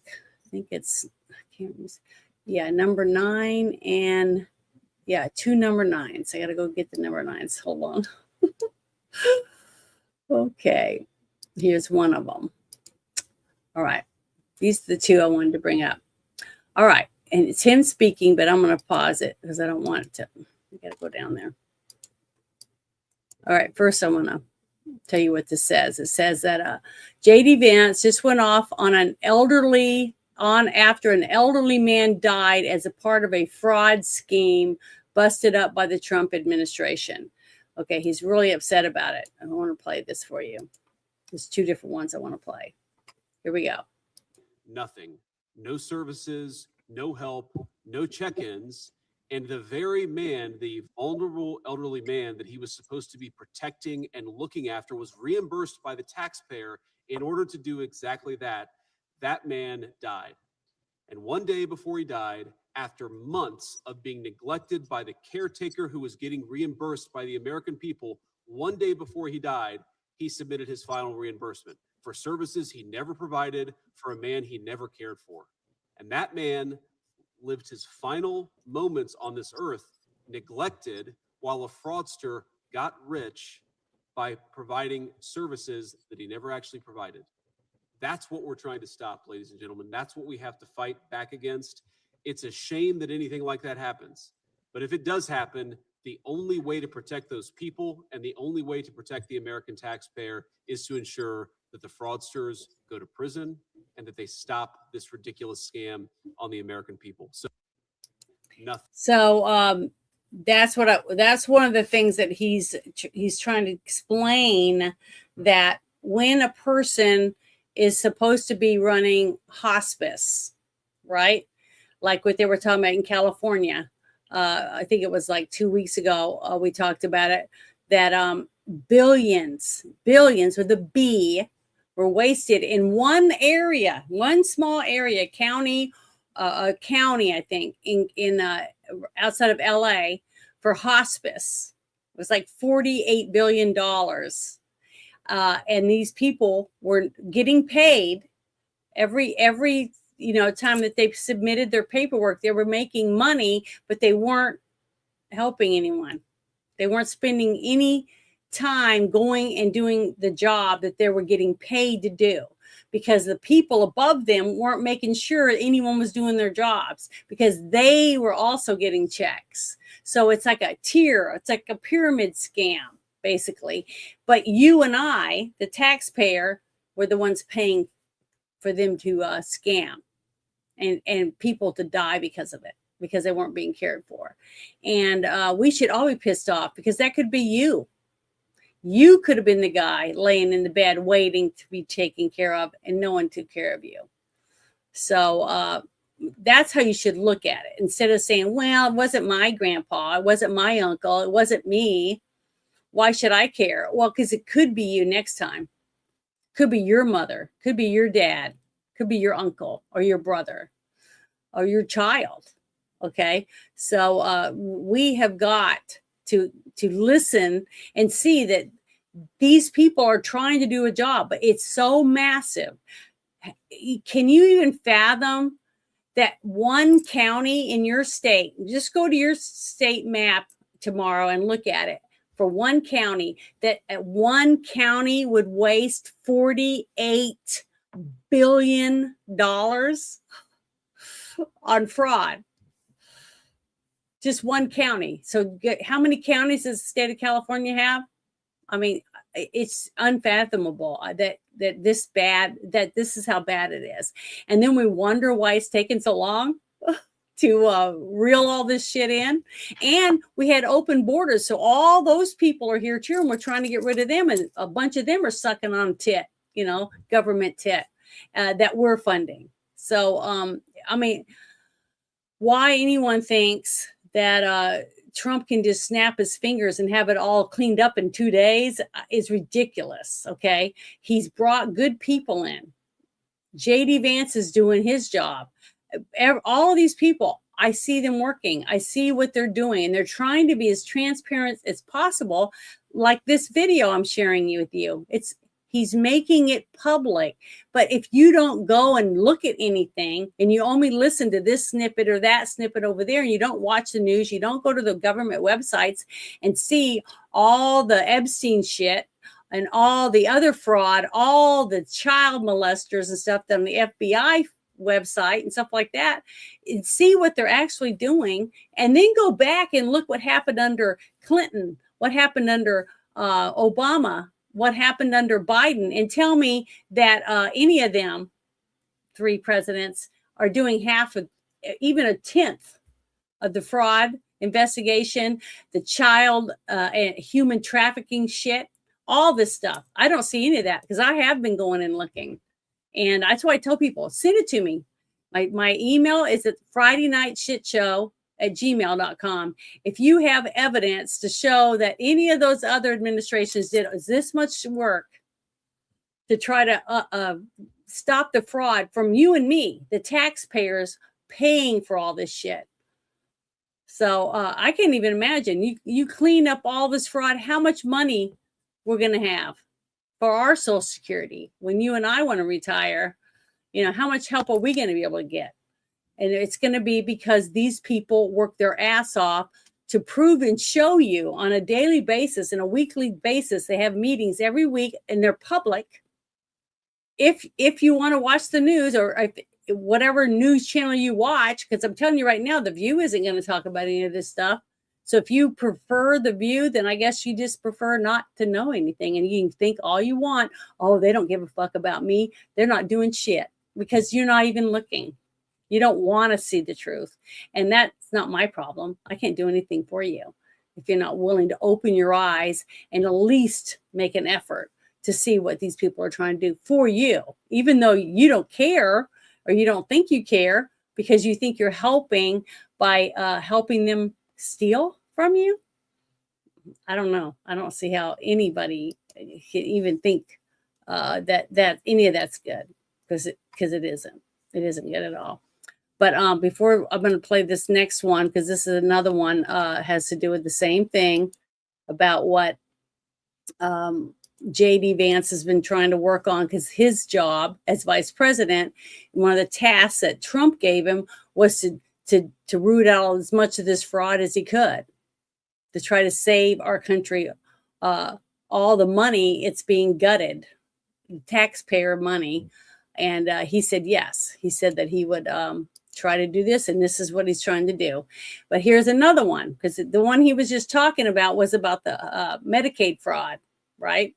And that he was upset because this one gentleman died while this person was getting multiple checks for supposedly taking care of this man, and they did nothing, didn't spend one penny to help that man, and he died without any help. But that person got their check and did nothing. So that person should be punished, and he believes that they should be punished. And I want to see these people punished, because my dad was a military man and my grandpa was a military man, and they deserve to be taken care of if they sacrifice themselves to go and protect our country, to keep us free on American soil. Every veteran deserves to be taken care of, period. I don't care if they only served 2-4 years or they were a lifer. We owe them, because they stepped up to the plate where other people wouldn't.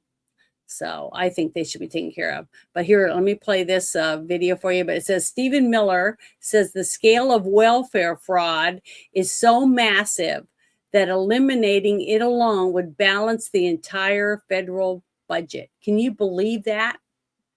Can you believe that that's how much fraud that he thinks he's found?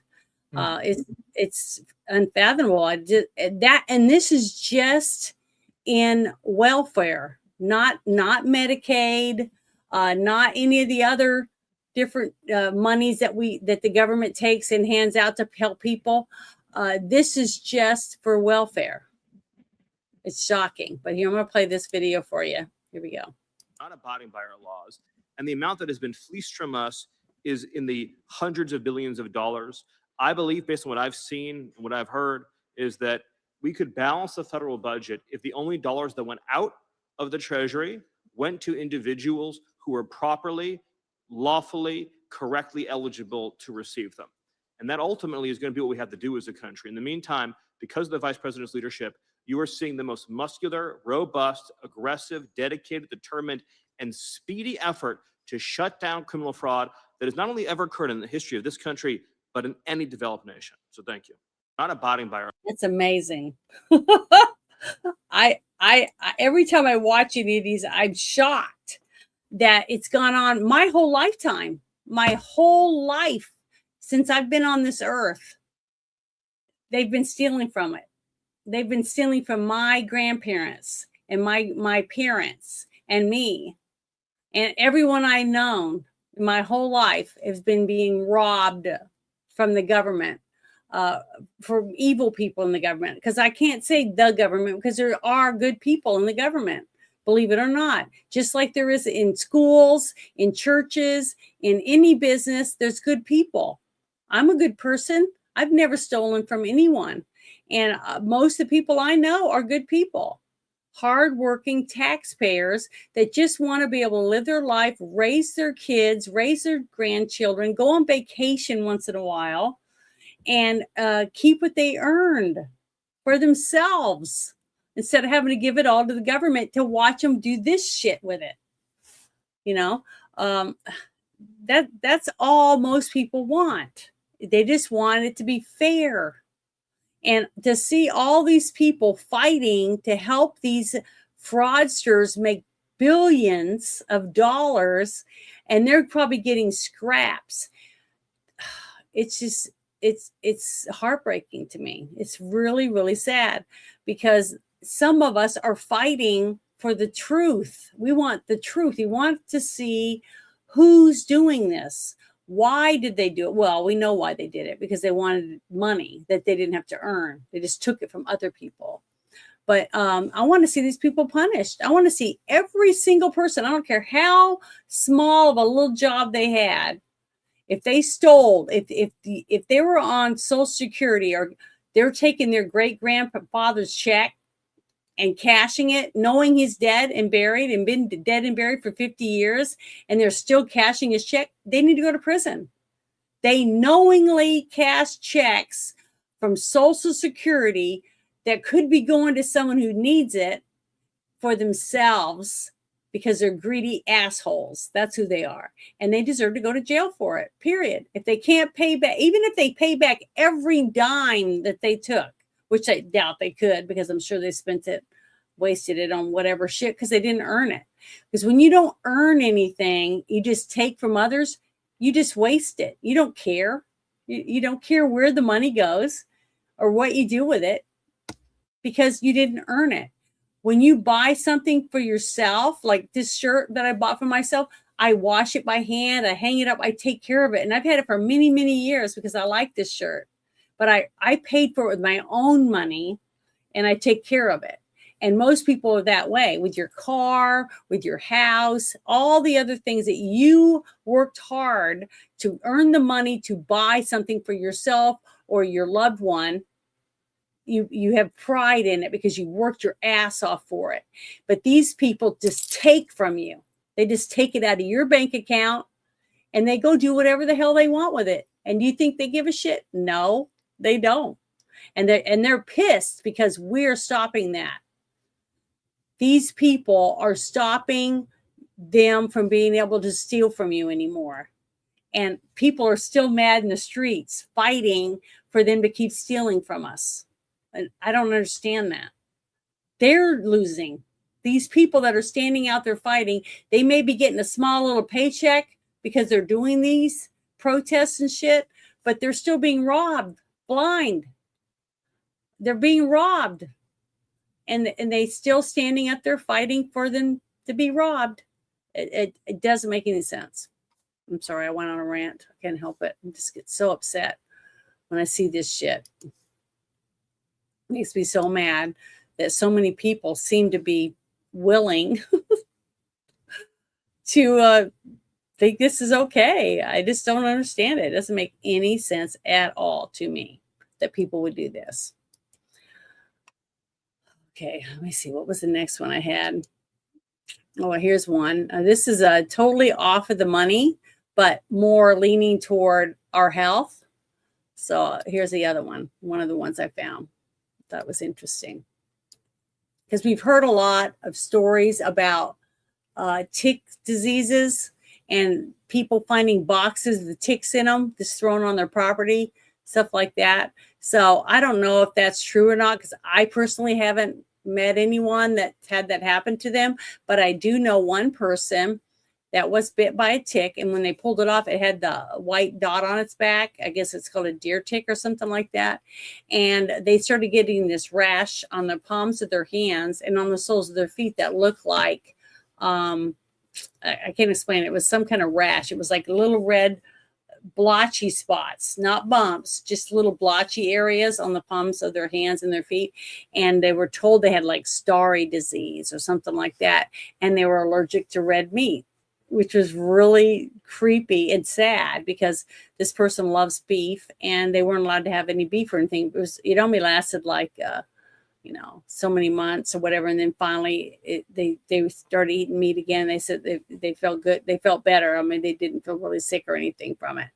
So this is what's interesting is this story. But this post says we've got almost 500,000 Americans living with a rare tick-borne illness that makes people allergic to meat, but not the lab-grown meat that Bill Gates has invented. Maybe this is not a coincidence after all. So I don't know about that part of it. I thought that was interesting that they added that little tidbit on their post. But here we go. Alpha-gal syndrome was something that was once extremely rare in this country. That is a fact, but it is becoming more and more common as more people develop an allergy to red meat after getting bitten by a Lone Star tick, which is the tick you see with the white dot on its back. And over the last several years, cases of alpha-gal syndrome have skyrocketed by almost 10,000%. And now headline after headline, all asking the same question. How could a tick-borne illness suddenly be impacting so many people, not just people living in rural America, but in suburban America as well? And then we heard from Dr. Matthew Lau at the World Science Festival 10 years ago. People eat too much meat, right? And if they were to cut down on their consumption on meat, then it would actually really help the planet. There's this thing called the Lone Star tick, where if it bites you, you'll become allergic to meat. I can sort of describe the mechanism. So that's something that we can do through human engineering. We can kind of possibly address really big world problems through human engineering. Oh, okay. And then you start to connect the dots even more, and you find out that Bill Gates and the Gates Foundation spent millions of dollars funding genetically engineered ticks, and that Bill Gates is also a major investor in lab-grown meat. And now we've got almost 500,000 Americans living with a rare tick-borne illness that makes people allergic to meat, but not the lab-grown meat that Bill Gates has invested again. You think maybe this is not a coincidence after all?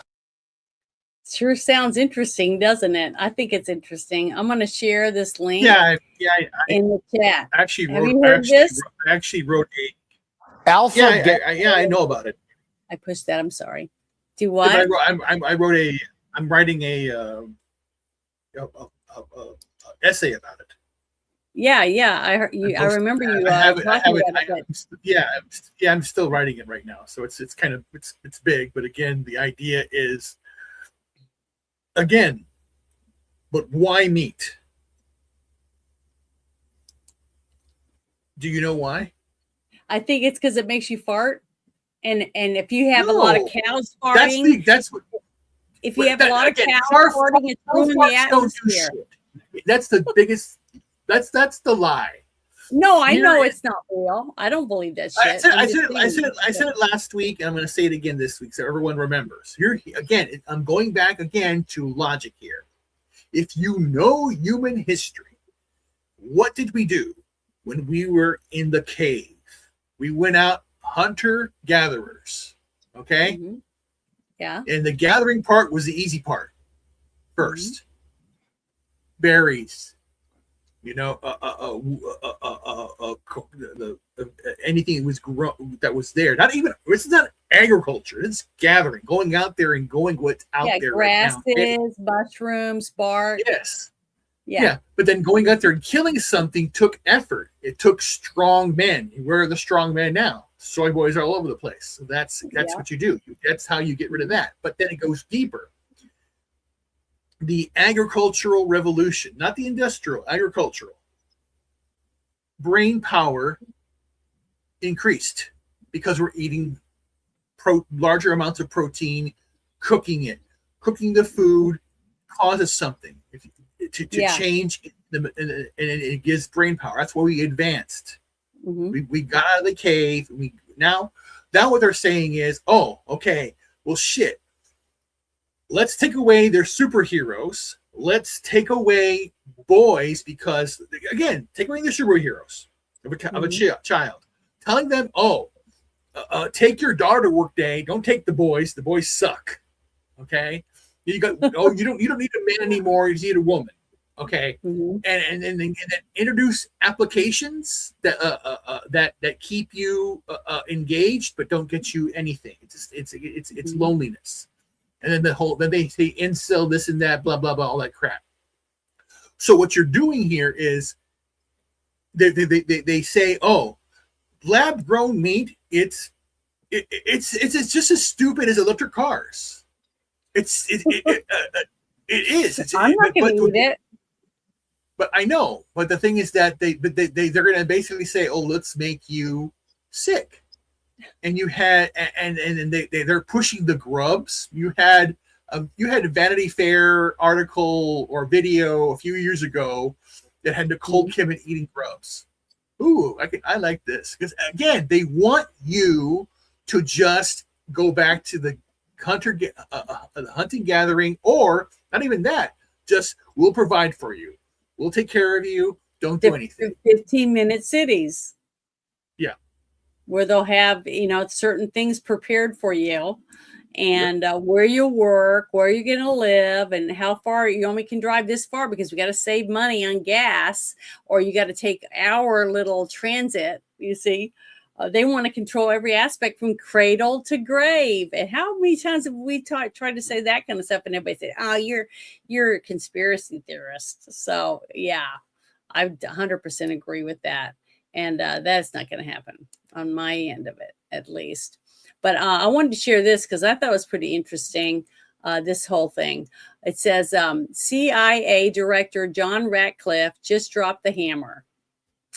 He says former CIA Director John Brennan and former FBI Director James Comey and Hillary Clinton are likely to be indicted for their central roles in the entire Russiagate hoax. So here we go. So what I think I hear you saying is there is still an opportunity for indictments, potential prosecutions, accountability from those people who may have lied under oath, like John Brennan, James Comey, and perhaps Hillary Clinton. Well, that's why I've made the referrals that I have. DNI Gabbard has made referrals, and why we're going to continue to share the intelligence that would support the ability of our Department of Justice to make fair and just, bring fair and just claims against those who have perpetrated this hoax against the American people and this stain on our country. Director, one other question on this. Tulsi, as well as President Trump, used the word. So what I think I hear you saying is there is still an opportunity for indictments, potential prosecutions, accountability from those people who may have lied under oath, like John Brennan, James Comey, and perhaps Hillary. Sorry, I let it go again because I was doing some other stuff on there. But yeah, I want to see something happen. You know, I think all of us do. We're all want justice, because especially all of us that know that these people are a bunch of criminals, and there's so much evidence. I mean, if you and I were both accused of a crime, whatever it was, and they only had half the evidence that we've seen on some of these cases, we would probably be in prison for 20 years. You know what I mean? So the fact that we can't even get any of these people arrested, but remember what I said, when the first time when they went and picked up Comey, the first time they indicted him, what happened? They got thrown out. So that's why these people are dragging their feet about getting Trump's judges in on these states, because you can arrest these people and indict people on other crimes. Like I said, like they were just saying, get them in there for lying under oath or for whatever, some other crime to get them in. But you have to have judges that you know are going to be fair. Because if you put them under a certain judge, like some of these judges that we have right now, that they rape someone and they get this, don't do that again. And they just go out and rape someone else. The guy that stabbed the girl in the throat on the subway, he was out like 30 something times, over and over. It's a revolving doors. The other person that set the person on fire in the subway, they were let in and out, in and out, in and out. I mean, we have got to start prosecuting these judges. And I've seen a few people, some of the ones that I was talking about earlier, that said that they want to try to pass some laws to where they can hold these judges accountable for their actions. And you have to see that's why the whole thing about getting people in your state to do these things, okay? Because in your state, you could have your own judges for your state. And if you have a judge in your state that over and over again keeps releasing child molesters, rapists, criminals right back on the street, and they go back and convict, even though, because, you know, like I've said, one of the things was, if a person is accused of being, let's just say a pedophile, right?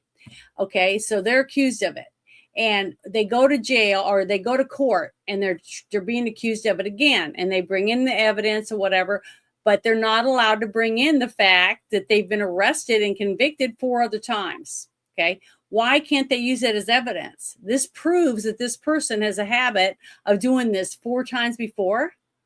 but you're not allowed to bring it in this time because it will bias the people involved in the court. Well, they should be biased. It's our kids' lives that are at stake. It's people's lives that are at stake.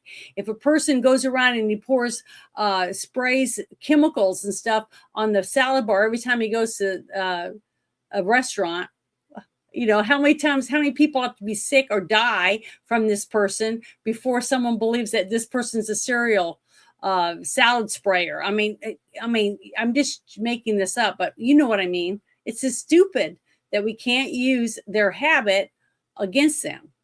I mean, if you find out you got a girlfriend and she sleeps with everybody, that she slept with your dad, your uncle, your brother, your next door neighbor, your pastor, and all these people, do you want to date her? Because you know that she's got a reputation and you know for a fact she slept with these other people. I wouldn't want that person. I wouldn't want a guy that's been sleeping with my sisters and my aunts and everyone else. Why would I want them? Your actions do speak louder than words. They should. So it should be held against you if you're using it over and over again and doing the same criminal acts over and over again. It should be able to be used in court against you if you do it all the time over and over again. Because a person that actually did it on accident or made a mistake, they're not going to be doing it every month or every year. It's not going to happen. It doesn't become a habit. To me, that kind of stuff is just ridiculous. We need the states to start making some changes on their laws and how they hold their judges accountable for re-releasing people over and over again that keep committing crimes. I just think it's a great idea. I really do, because it could be your kid. It could be your sister. It could be your mother or your dad. And that's how you should look at it. Just because it isn't happened to you, and it probably won't happen to me because I live out in Hillbillyville where there isn't anybody. So my life is not going to be as messed up as some of these other people that live in big cities. But they should have the right to be able to go home, turn on their TV, feed their families, and feel safe. And I don't even live there, but I care about whether or not a person that works their ass off deserves to have what they have in their home. They deserve to be able to have peace and quiet. They deserve to feel safe wherever they live. And the only way to do that is to have less crime. And that means you have to put these people behind bars that break these laws and hold people accountable. They would do if it was you. And that's what I don't understand. But, oh, well, I'm just a person. It's just that I'm very opinionated, and I admit it. I have no problem with that. Okay, here's another one that I thought was pretty interesting that I brought up. Let me push pause down here. Pause. Okay. It says the IRS is now giving guidance on the Form 990, which nonprofits they have to file. We are going to demand that nonprofits know their grant recipients. So if a grant recipient is violent, if they are suppressing people's rights, then you are going to be held responsible because you're the one paying for it. I love this. I think this is awesome.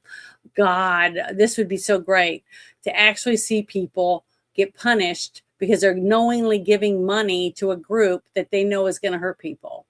And or you should know who you're giving money to. You should know where it's going and what they're going to do with the money. You should know that before you give people tons of money to fund them buying a missile or guns and knives or poison or whatever else they're going to be doing with it. So I'm going to play this video real quick. Here we go. I want to ask you about Antifa. In October, the Treasury Department started working with the FBI to investigate who's funding Antifa. Can you give us an update on that investigation? How close are you guys to finding out who's funding Antifa? It is ongoing. We made substantial progress, and I think in the weeks and months ahead, we're going to have a lot to report. One thing that did go the underreported that I would point out to all of you is the IRS is now giving guidance on the Form 990, which nonprofits they have to file. And we are going to encourage or demand that nonprofits know their grant recipients. So if a grant recipient is violent, if they are suppressing people's rights, then you are responsible for that. And I think that's a very good first step. I want to ask you about I think Antifa. that's awesome. Did you know about that, Ruben? Yes, I did. Well, see, I didn't until today when I In October, the Treasury Department started. barely kicked on it. I was trying to turn off the button. But yeah, I think it's a great idea. I wish we had more great ideas like that getting pushed through. But when you have lame ass people that don't even want to show up and do their job, it's kind of hard to get anything good. You know what I mean? Get anything passed, whatever. I just put that link for that video I just played in the chat for anybody who's interested. Let's see, what's this one? Oh, here we go. Here's another one I think was pretty interesting because all of it, goes together. I mean, honestly, it all loops. Fox News alert, we just carried out a new wave of strikes in Iran. The Pentagon confirming to Fox that U.S. forces struck 4 Iranian drones posing a threat to the Strait. CENTCOM also bombing an Iranian military site that was seconds away from launching a 5th drone. We're told these strikes were purely defensive and intended to maintain the ceasefire, quote unquote. This comes just after the president called a high-stakes cabinet meeting at the White House today. The main topic, Iran. Well, I think we're doing very well. I think they're starting to give us the things that they have to give us. And if they do, that's great. And if they won't, then the man on my left is going to finish him off. The man on his left, Pistol Pete. We're going to use maximum lethality, and we're going to bring them to their knees. And so whether it's their Navy that's at the bottom of the Persian Gulf, their Air Force, their air defenses, or their defense industrial base, they may have missiles, but they can't build more right now. And they can't build more drones right now. And they can't build more ships. And so they came and cried uncle to talk. Administration sources believe a deal's still imminent. We're using the carrot and the stick. I think there's been some progress and some interest, and we'll see over the next few hours and days whether progress could be made. I just want to remind everybody, Mr. President, you know this well, you have other options available to you if that doesn't work. But the bottom line is that we prefer the negotiated diplomatic route, and we're going to give it every chance to succeed. The markets are bullish on the deal. The Dow and S&P hit record highs today, and oil fell to the low 90s. That's after we gave them another love tap earlier this week, and then just now, wiping out members of the Guard after catching them laying mines in the Strait. The regime's response? Not much. Their negotiators kind of ignored it to keep peace talks on track. And they're trying to put a leash on the Guard, telling them to quit with the Strait shenanigans if they want to live to see another day. The mullahs have no choice. The clock's working against them. They're just going back to the internet because they're getting clobbered. Their economy is in free fall. They have 250% inflation. Their money has no value. Their whole economic system is broken down. They thought they were going to outweight me. We'll outweight him. He's got the midterms. I don't care about the midterms. Look what happened last night. That was the prelude to the midterms. The Iranians are looking for the relief valve. Big steel companies in Iran are completely shut down. Israel blew them up, and paychecks are bouncing.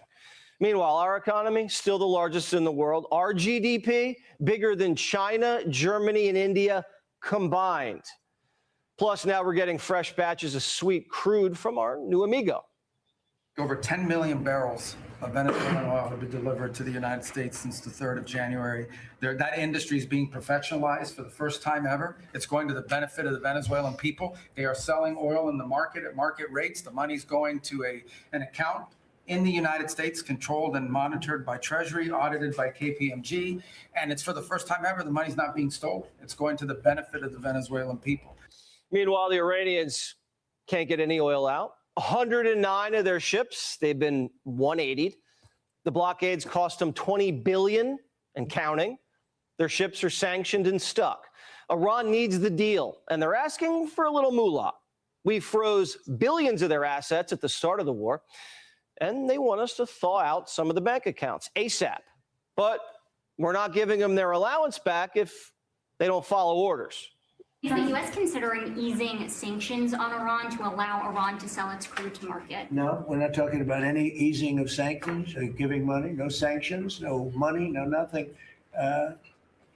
We have control of money that they claim is theirs. We'll keep control of that money. When they behave properly and when they do what's right, we'll let them have their money.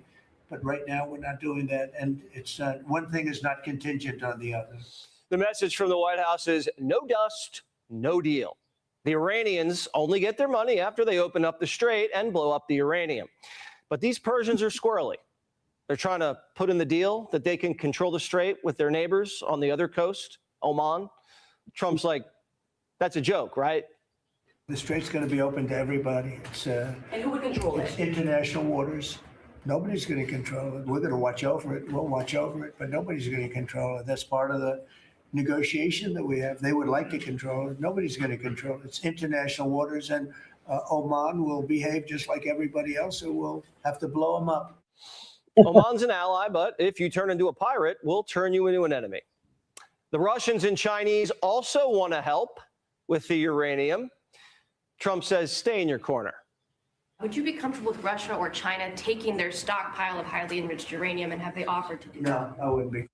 The president wants to personally see the uranium destroyed. And once that happens, we have a deal.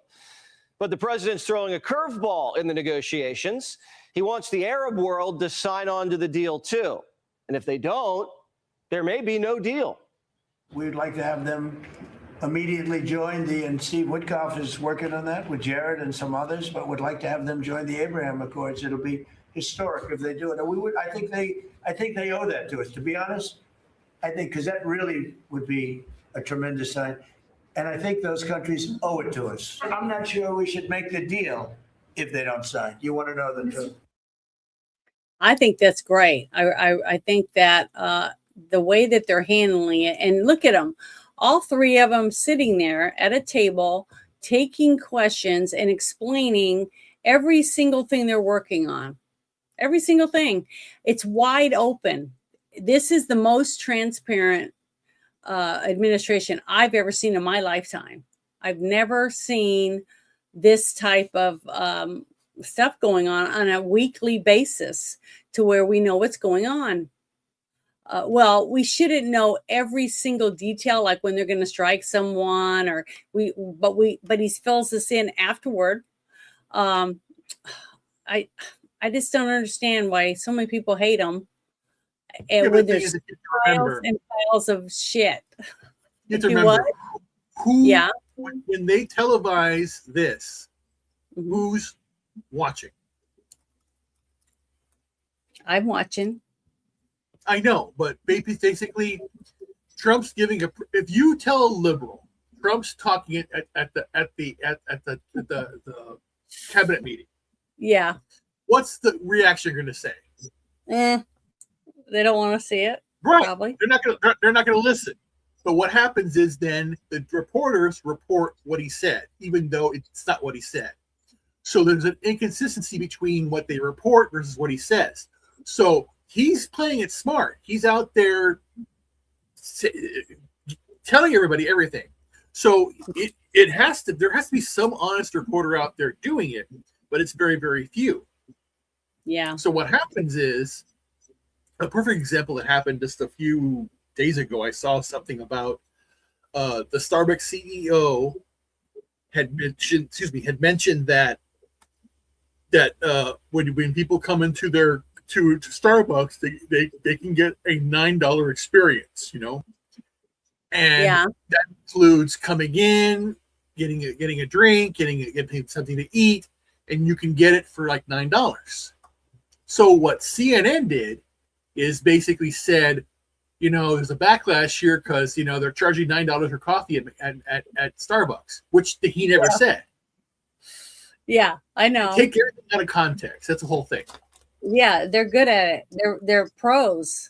I think they go to school just to learn how to do that. Honestly. That's the whole point. I know. Going back. No. But think about it.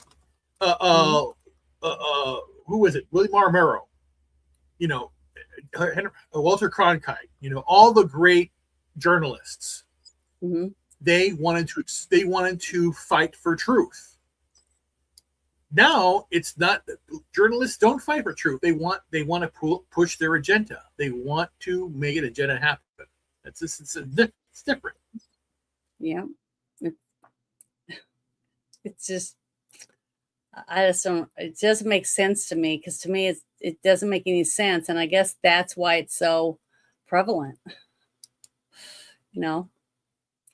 But I've got another video I want to share, because earlier we were talking about the lab grown meat and about you talking about, I love meat. I wouldn't be able to, I would go out and hunt my own meat.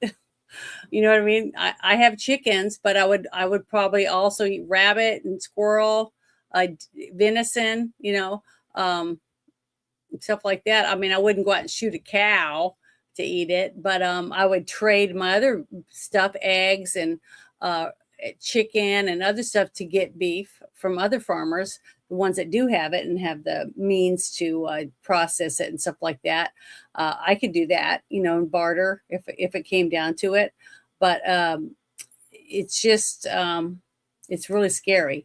But this is a really interesting story, because I don't hear anybody talking about it except for a few of my friends that are into cattle ranching and things like that, and doing the meat, you know, the whole thing about selling their own beef and getting small groups of farmers, that cattle ranchers and stuff, that sell their meat together to be able to compete against some of the big corporations, and the giant ships that they send over from China with beef on it. So, and we don't know what's in that. That's another thing. It's scary to not know what's injected in the meat, you know, that they're sending over here.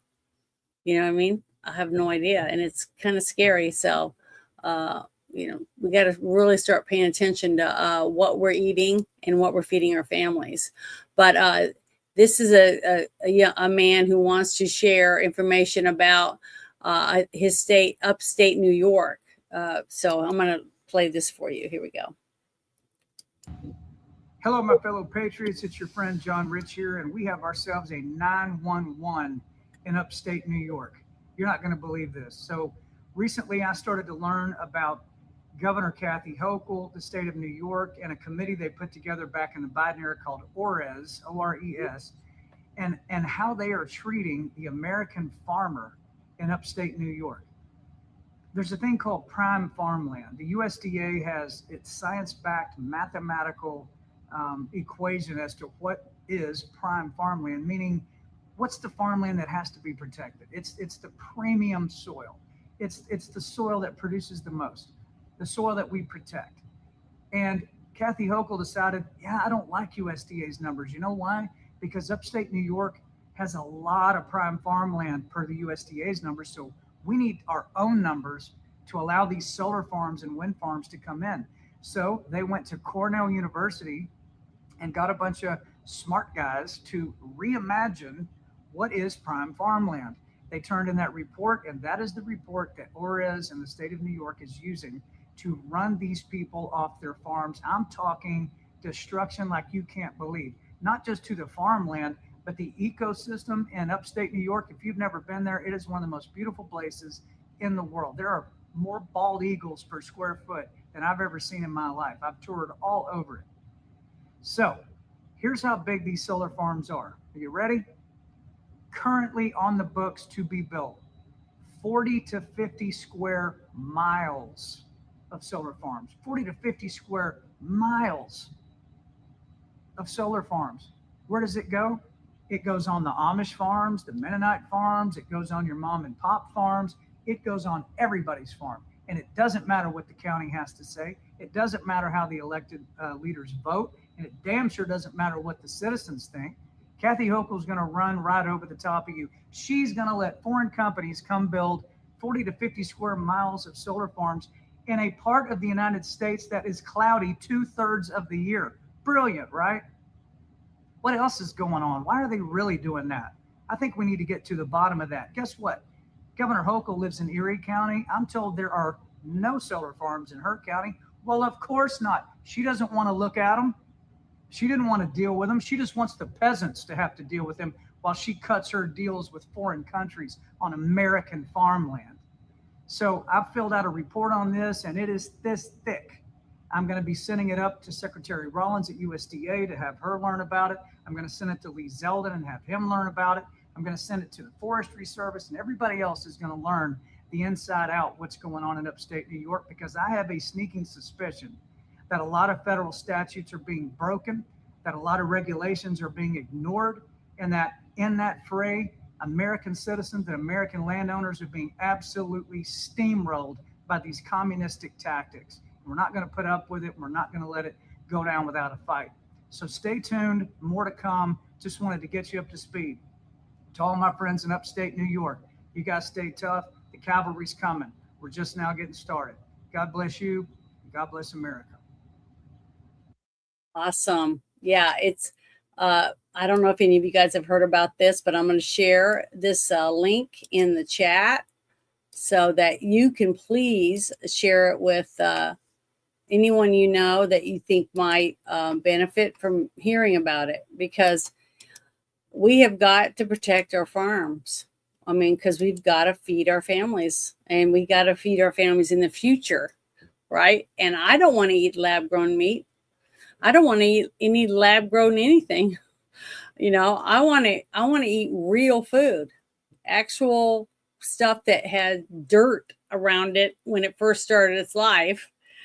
Plants, you know, I want meat, and I also want eggs, and I want my fresh chicken, and I like fish. I like all this stuff, and we should have access to all of these things. Our country is surrounded by oceans, and we have lakes and rivers with fresh fish, and we should have the right to eat it. And shrimp, crawfish. I mean, we have gator. I mean, there's tons of things that we can eat, and people have eaten for many generations, and we should have access to it. For someone to be able to do anything like this is sad. And on my channel, under my posts, I posted, I've been trying to post different things from different people on X, like pushing X pictures and stories. And I've been making sure their names on it, because I want these people, whoever sees it and thinks it's important, to go to these people's channels or wherever they have this information posted. And one of them was a great idea, and it was by David Harris of Instagram. And it was a post showing like you've got in Arizona and in Nevada for sure, because I have relatives in both states. They have lots of parking areas with roofs on them, tons of them. They're everywhere, at every mall, all these different places. There's places like that. And you can put solar panels on them, on top of them. You can do it in every state where there's these type of roofs. There is plenty of other places to put solar panels and not take up the farmland. So, I mean, there is always something better. The only thing is that they don't want to listen to us, okay? Because they already think they know better than we do what's best for us, because they don't want you to have choices, just like we were talking about earlier. So when you have a choice, you have a voice, right? Well, if you have a voice, you should have a choice, but it's not always that. It doesn't always work that way. But yeah, I thought that I just wanted to add that, because I think it's important. Now I have a few more little videos that I want to share before we're done for this evening. This one I thought was interesting too. It's Dan Bongino. I haven't played anything from him for a while, because you remember he left and went to work for the government for a little while, and he really wasn't talking about a lot of things that we hadn't already brought up from someone else. So this one I liked because I like Judge Jeanine, And what she's talking about on this one tonight, I thought was pretty good. And I hadn't heard her say it on anyone else's channel. And she says, there's one thing that I'm going to share with you that I haven't really told anyone. So I wanted to open this up and share it with you guys. Make sure it's turned up. There we go. You know, there's one thing, Dan, that I'm going to share with you that I really haven't told anyone. And I don't know if you recall, but in 2012, we were all talking about Benghazi, and unfortunately, you know, the death of Ambassador Chris Stevens and the other three operatives who were there, the CIA at the compound there. The truth is that we fought talking about whether or not it was a peaceful protest that went awry, or whether it was, you know, people just went there to burn down the embassy. And when I got into the office, I said, pull the Benghazi file. And so we pulled it, and we had drones, Dan. We knew what was going on. And I looked at these drones, and it was clear to me, Dan, that there was no peaceful protest. There was no one who got there and said, you know, we object to the United States being here. These MOs, they're MFers, they came in with rocket-propelled grenades because they knew what they were going to do. And when they couldn't break into the ambassador's residence, they went out and they got fuel to burn him out. And I remember saying to the prosecutors in the room, Dan, well, the nation and Hillary Clinton, you know, we were all fighting. It was a peaceful protest. No, it wasn't. Yes, it was. No, it wasn't. We know for a fact that it was not a peaceful protest. The drones made it clear. They came there to tear the place down. And I remember saying to the prosecutors, did you know the whole country was going crazy about whether or not this was a peaceful protest or it was just a brigade that came in to tear us down? And they said, well, yeah. I said, well, why didn't you guys say something? And they said, it's not our job. And I said, you know what? You're right. It wasn't your job. But now that I'm here, I'm going to make it clear what it was. The truth is they came there to kill people. There was no question about it. And so at that point, I got an indictment for the ringleader, Bakush, and with you guys, with you and Cash, we were going to get over there, and I can't say where, to bring him back. And I was at the FTOC at the transfer of control, and Cash and I were the first ones on the plane. I wanted to look at this guy. But yeah, it's incredible. Unless you go in there and say, I want this done, inertia rules. And I couldn't allow that. And the other thing is, DC, street crime, you know it as well as I do, Dan, and it's all about, as you know, broken windows. I'm taking the lowest crimes and we're going for it. But here's the problem in DC. The problem in DC is that we can't charge you with a crime if you're under 18. And that means if you're 16 and 17 and you just burglarize, or you assault someone, or you assault someone with a deadly weapon, I can't prosecute you. I can only prosecute you under what we call Title 16 in DC if you commit murder, rob one, burglary one, or sexual assault one. Those are the worst crimes, and only if you're 16 and 17. Then I can come in. So all of these juveniles who eventually reach the age of 18, and I get my hands on them, they've got a record a mile long because they've been taken to the family court. There's no real consequence. The purpose is rehabilitation. It is not retribution. It is not punishment. It is not deterrence.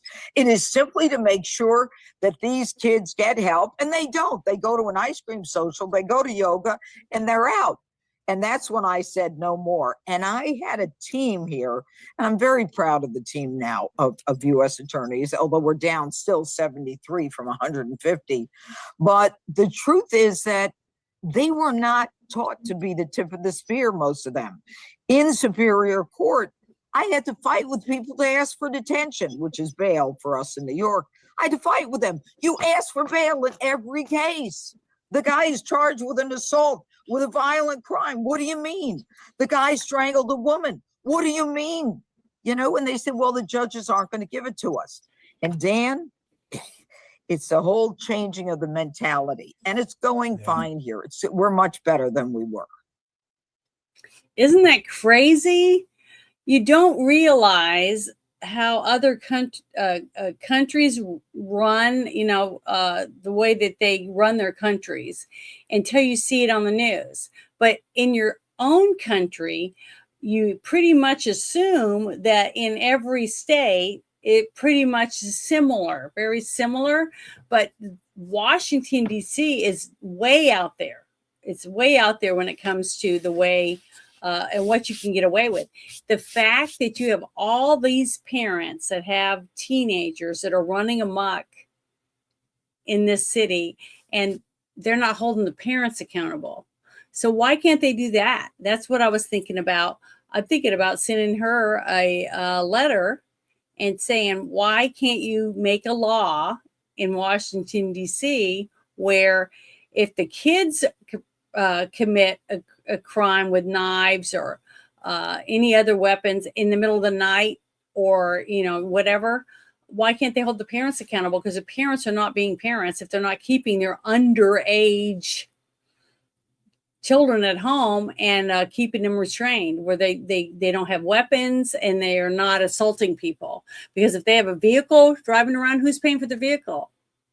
Who's putting gas in it? All that kind of stuff. There's got to be ways to be able to hold the parents accountable, because I'm telling you right now, if I got a phone call in the middle of the night and I was told that my teenager was doing some kind of stupid shit, I guarantee that when they got home, I'm gonna beat their ass and they're going to be grounded, like my parents did to me. If I did something stupid, I was too chicken shit of my mother to do some of the dumb shit that I hear that young kids do today. But man, we've got to put some kind of fence, playpen, or whatever you want to call it around some of these people, because man, I'm telling you, it sounds like people aren't parents anymore. They just give birth and they don't give a shit. They just let them do whatever they want and throw food at them or whatever, I guess. And no wonder we're in such dire straits and we don't even have parents anymore. 2 parents, don't even have one. It sounds like these kids just do whatever they want because they don't have parents at all.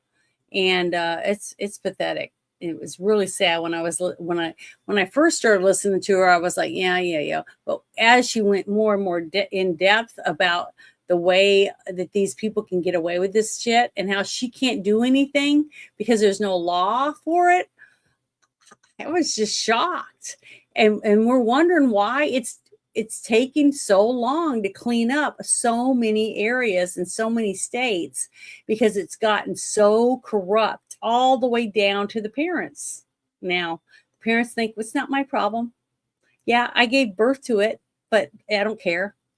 It's not my problem. It would be if the parents knew they were going to go to jail for it, or they were going to be fined, $500, $1,000. They have to pay for anything that happened to the person or the property that their kid damaged. The parents should have to pay for it. I mean, I just whip it out of my kid's ass to get my money back, because they wouldn't do it again. I can guarantee it. But I'd like to see some of these parents step up to the plate and take the responsibility of what their kids did. If their kids are doing this kind of stupid shit, because what are they going to turn into? If they're doing this at 15, they're probably already lost by then. I hate to say that, but start holding the parents accountable, period. That's what I think. That's what I would do. That's what I think they should do. But that's the way they're gonna. But and we got a couple more left. But I thought those were pretty good ones, and a couple of them I didn't even know about.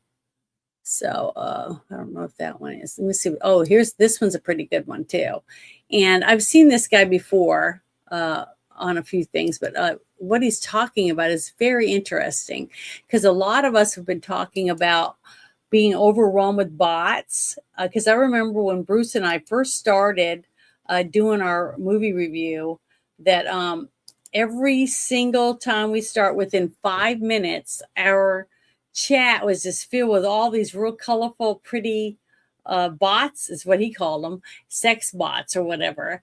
And they were like, come see our webcams and, all this kind of stuff. But they were real pretty colors, like bright greens and pinks and different stuff like that. I thought they were pretty, but he would, that's when he started doing the subscription thing. So that's how I learned about it, is to try to keep some of the bots out of here.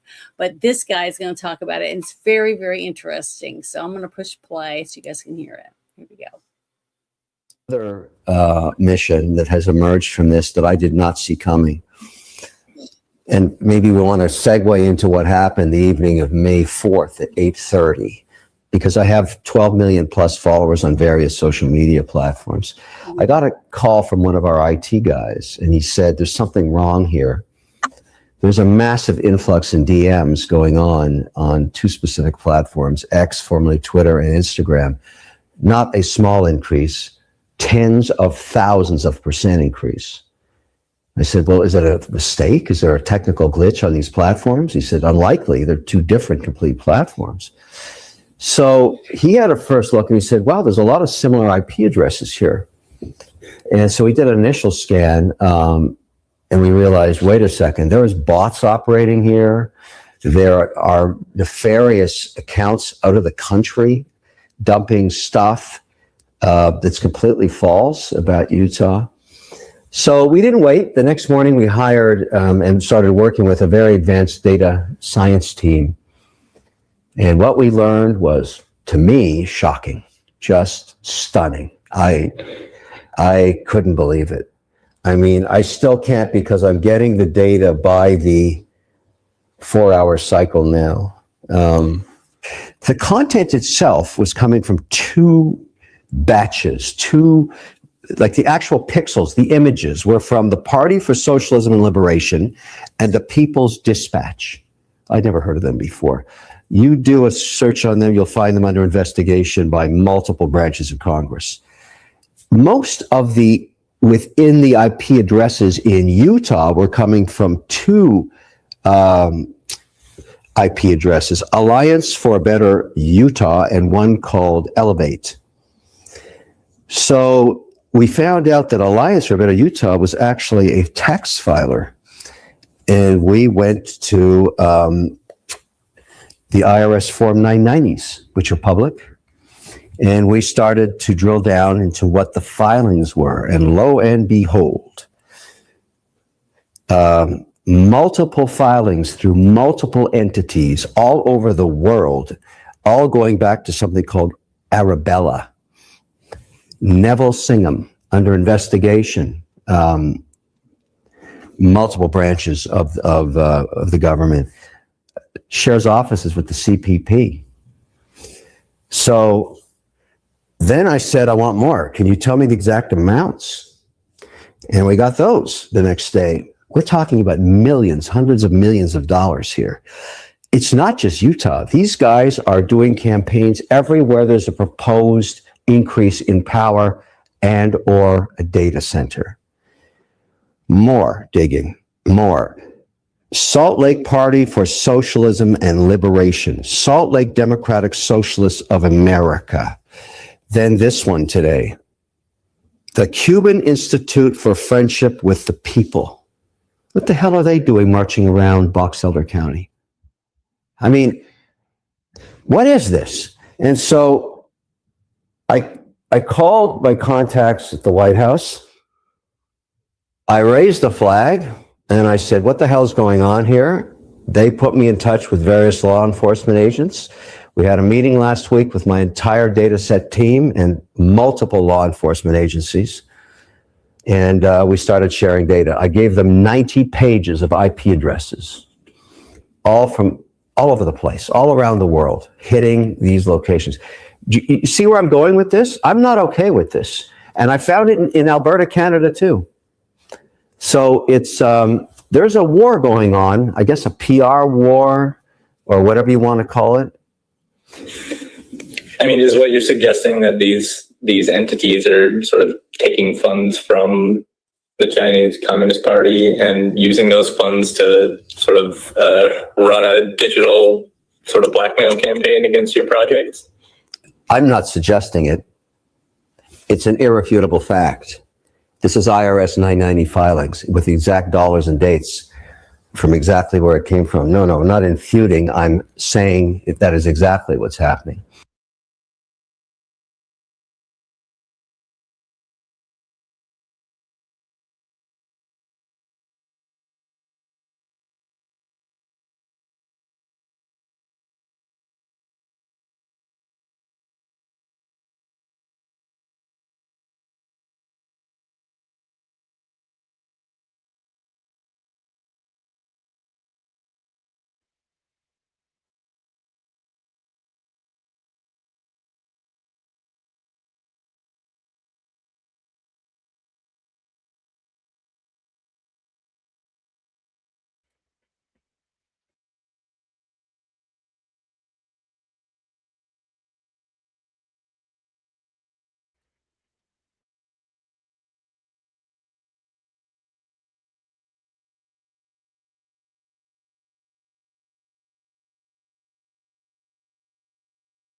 Oh, I'm muted.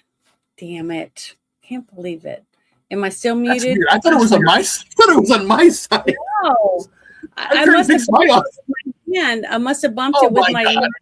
with my, I'm trying to. my- I'm not even. I can't. It's again. It's so weird the way I can't. I can't see your face because where it says live, the live count. It's in front of me. It's in front of me. It's My covering face. your No, face. it isn't for- So it suddenly isn't went for- dark, and I'm going. Yeah. I can't hear anything. So I'm shit. My computer's messed up. No, Like, it oh was my me.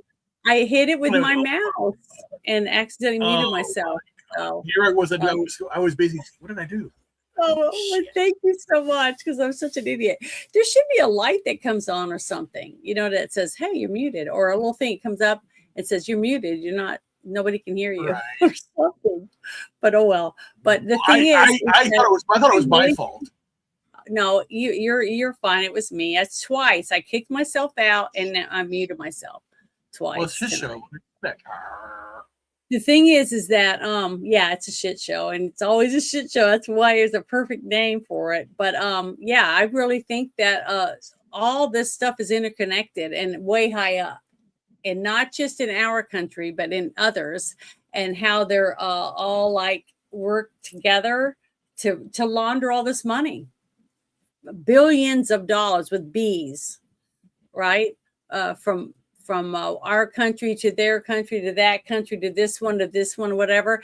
And then little bits of it here and there falling in Iran or other countries, like Ukraine or whatever, to boost these people, to keep them causing havoc. You know what I mean? And with the havoc going on, people are looking at the havoc. They're not looking at the person that dropped the money on accident. You see what I mean? They're not looking the other way. They're looking that way. It's like a misdirection. Magic shows do that all the time. So I don't know. I just, I'm expecting something because we're starting to see a huge rise in actual releasing of information. So I'm believing that something good might be coming out of it. But I only have a couple more things left.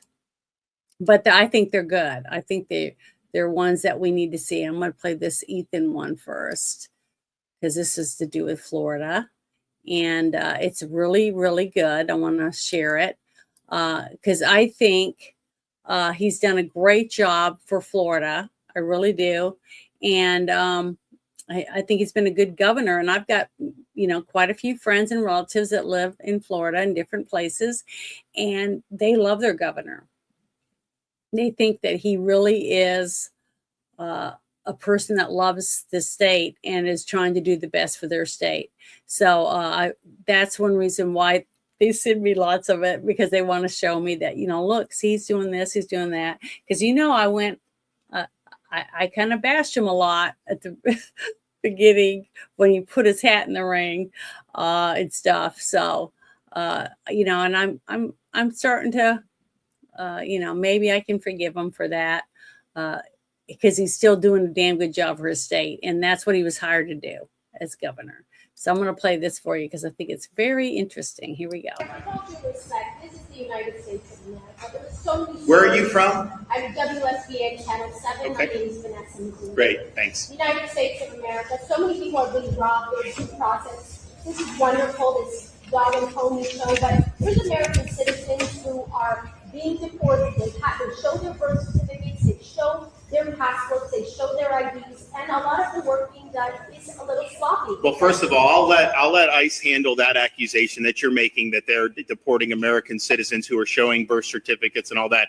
I don't believe that that's true, but I'll let them respond to that. But you seem to have no sympathy. You seem to have no sympathy for people that have been victimized by illegal aliens. What about people, you have someone driving drunk and kills American citizen? What about people that have been deported previously and let in under Biden, who then commit sexual offenses or commit homicides? And then we have more victims as a result of the federal government's previous inattention and unwillingness to enforce the law. So there are a lot of people that have been harmed by illegal immigration. There have been people that have been harmed by Tren de Aragua gang members who should not be in this country in the first place. So let's just be clear. Who are you fighting for? We're fighting for the citizens of Florida. We want them to be able to live in a society that upholds the rule of law. We want them to be able to live in a state that is safe. And we have to take action on it. I'll let them address your accusation. But the notion that somehow this is America, therefore we're supposed to have an open border, we're not supposed to enforce immigration laws, we're supposed to just sit on our hands when Biden let in 7 or 8 million people illegally into the country? No, that is not responsible. That is not what our citizens elected us to do. So we're in this fight. I think a lot of these narratives that I hear, to me, just instinctively, I think they're fake narratives because I've seen it happen so many times. But I will let folks at ICE respond to your accusation. Well, the first thing I'll say is that I think the governor's words really stand on their own. The men and women of ICE are working every single day to protect the communities, working with state and local officials to do our very best to protect the communities after the Biden administration opened our borders, allowed people to come into this country that should have never came into this country in the first place, jeopardizing our families and our communities and putting them in harm's way on a daily basis. The men and women of ICE are going into those communities to protect the men and women in these communities, to be able to do the mission that we've been set on every single day that the president has given us. 349,000 new court cases in 2025 alone. Only 1% are new cases based on alleged criminal activity. So a lot of these people don't have criminal past or background. So who's being arrested and where is this information on ICE's website? It's on court documents, but we can't get this information, and ICE, quite frankly, isn't being very transparent. Look, I'll stand by the fact that if you're in this country illegally, you are a criminal. You will be deported. You will have the opportunity to be able to come back into this country through the correct immigration processes. We're working through those every single day. But our number one goal is to keep the American people safe from the criminals that are walking in this country that should have never been let through in the first place. She's awesome. I loved everything she said, because if you came over the border and you didn't follow the rules to can't come here, you're a criminal. You broke the law. But the thing is that, but here's where it gets kind of stupid, in my opinion. Yeah. What's the one thing that everyone says? What about their due process? Okay. Why should they due process? They're a criminal. They're not American citizens. Okay. That's not the right answer. The right answer is, what is ICE? They're supposed to make sure that those people don't Immigration Customs Enforcement. Mm-hmm. So they are executing orders that were already put into place. A judge reviewed it. Due process was already done. This is the extraction. Yeah. This is the order. You are to be extracted. You missed your court date, or you stayed over. This is the legal process. You overstayed. You shall be returned. So when someone says they don't have due process, that's bullshit. That's, again, the whole idea that again, it's all ICE is. It's an enforcement wing of orders that have been done. If there's a warrant for your arrest, the police come and take you away. There's a warrant for your arrest, ICE takes you away. It's this. It's as simple. There's no ifs, ands, or buts. But then they're just saying all this stuff, and I saw that they keep saying, "Oh, they arrested this student, and he was not here." Again, they're just trying to basically play on the emotions, and it's insane. Yeah. But you have the media is disingenuous in what they do. That's all. Yeah, and when they show like a mom with her kid standing in front of the ICE trucks and stuff like that, that's all to get people pissed off, thinking that, look, see, they're going to run over that mom and her kid. But why did she take her little toddler with her to a protest? It just, instead of showing them what they're doing and that they're endangering people by breaking the law, by standing in front of ICE trucks or an ambulance or whatever it is, whatever vehicle you're blocking from doing their job, that's breaking the law also. So I don't know. I just think these people are ridiculous, and hopefully we'll be able to clear this mess up. But here is one of the things I wanted to share. I got two after this, and then I'll be finished. But it says, for years, corrupt politicians have been saying Social Security would dry up. Turns out it's because they've been stealing all the money. Why is it that citizens can work 40 years and can't afford to retire, but politicians can work for 4 years and retire for life? So I thought this was pretty interesting. So here we go. Good afternoon, Martha. And if President Trump has proof from his Doge guys that there is widespread Social Security fraud, that means that there is a widespread federal financial crime happening. And so what do you do if you know that there's a crime happening? You report it. That is just what the president did a little while ago, directly to the attorney general. We have one person at 360, which is strange because the country is 250. So it's been there 110 years older than the country. Here, Pam, you better take a look at this. That's much better for you than for me. Now the question is, are they getting paid? Because somebody maybe is getting paid. Yeah, I have a feeling you were.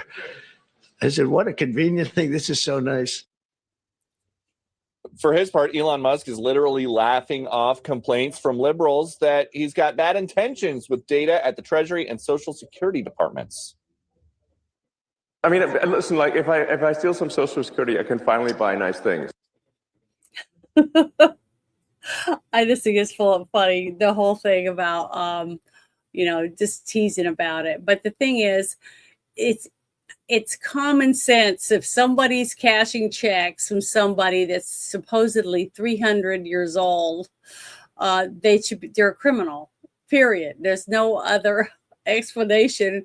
And to listen to some of these dumbasses, like you just said, reporters asking questions about how we're not letting someone cash their checks or whatever, it's just stupid. I mean, it's getting to where I'm liking this, because this is what the Democrats always do. They try to make us look stupid because we're trying to, follow the law, basically, and to show them how stupid they are by saying, it's all well and good. We want people to get their checks, but we common sense tells us that if they're 300 years old, they're not alive. What are you supposed to do?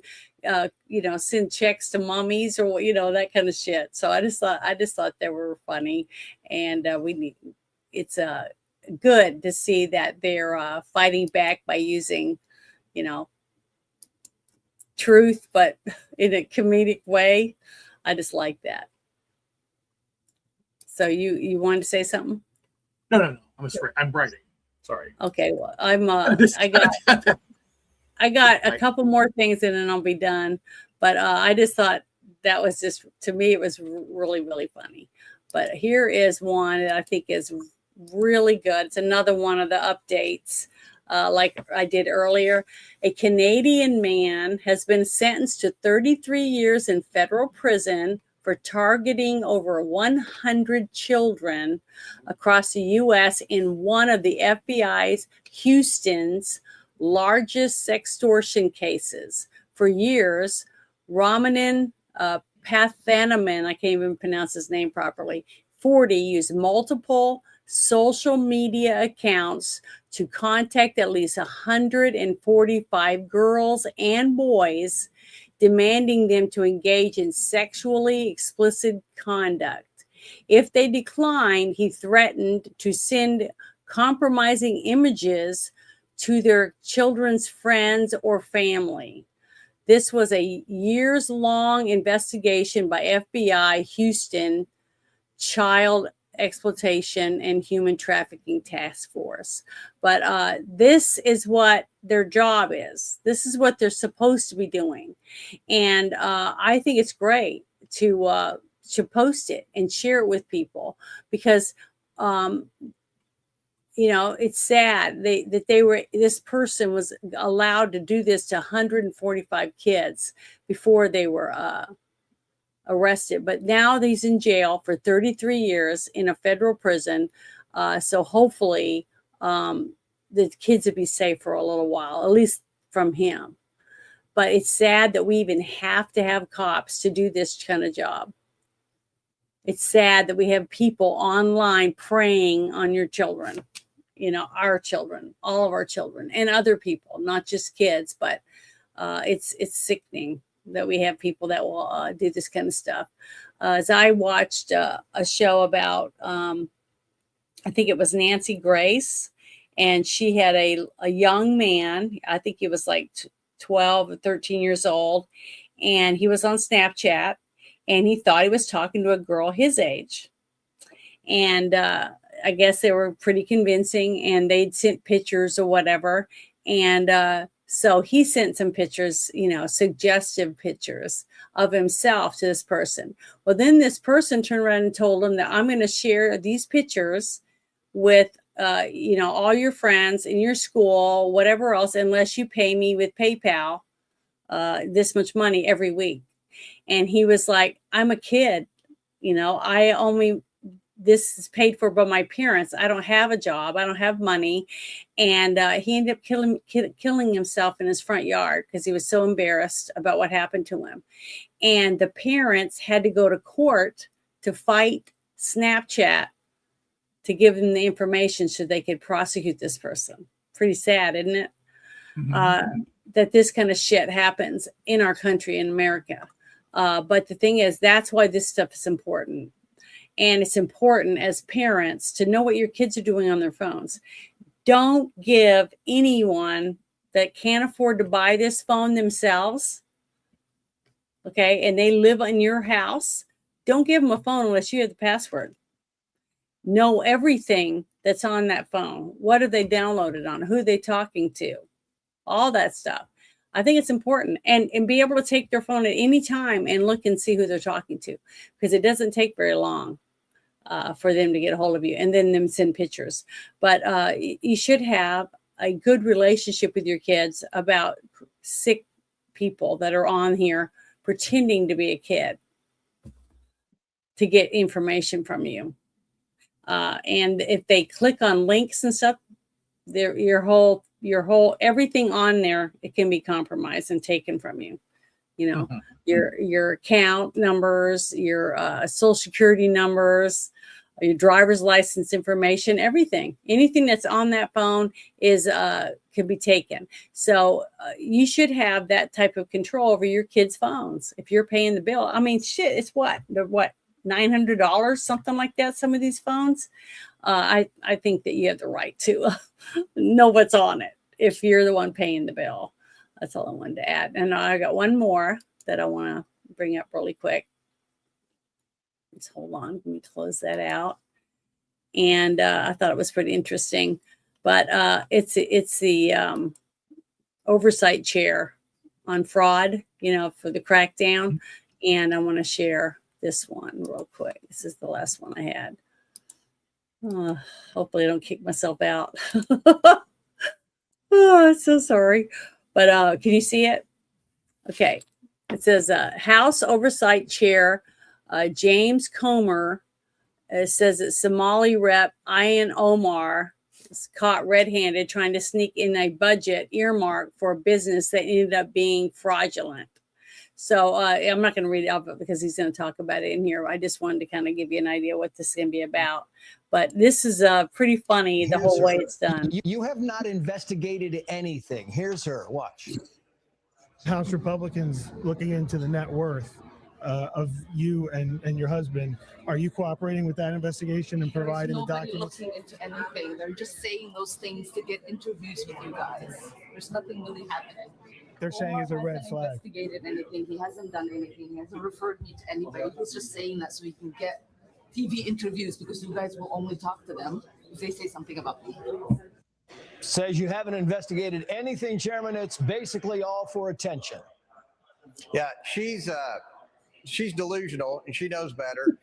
She's trying to say she made a mistake on her financial disclosure form. No one makes a $30 million mistake on your financial disclosure form, especially if you don't have any assets. You know, if you're Donald Trump or some very wealthy person, 30 million might be a rounding error. But for someone who alleges now she has nothing, that's a pretty big rounding error. And it all stems around two basic things, the problem she has. First of all, she asked for an earmark for a project that was later proven to be a fraudulent project that was involved in that Somali scam up there. And then secondly, she claimed her assets were huge because of this winery that we know has been shut down that according to rumors and press reports was defrauding investors.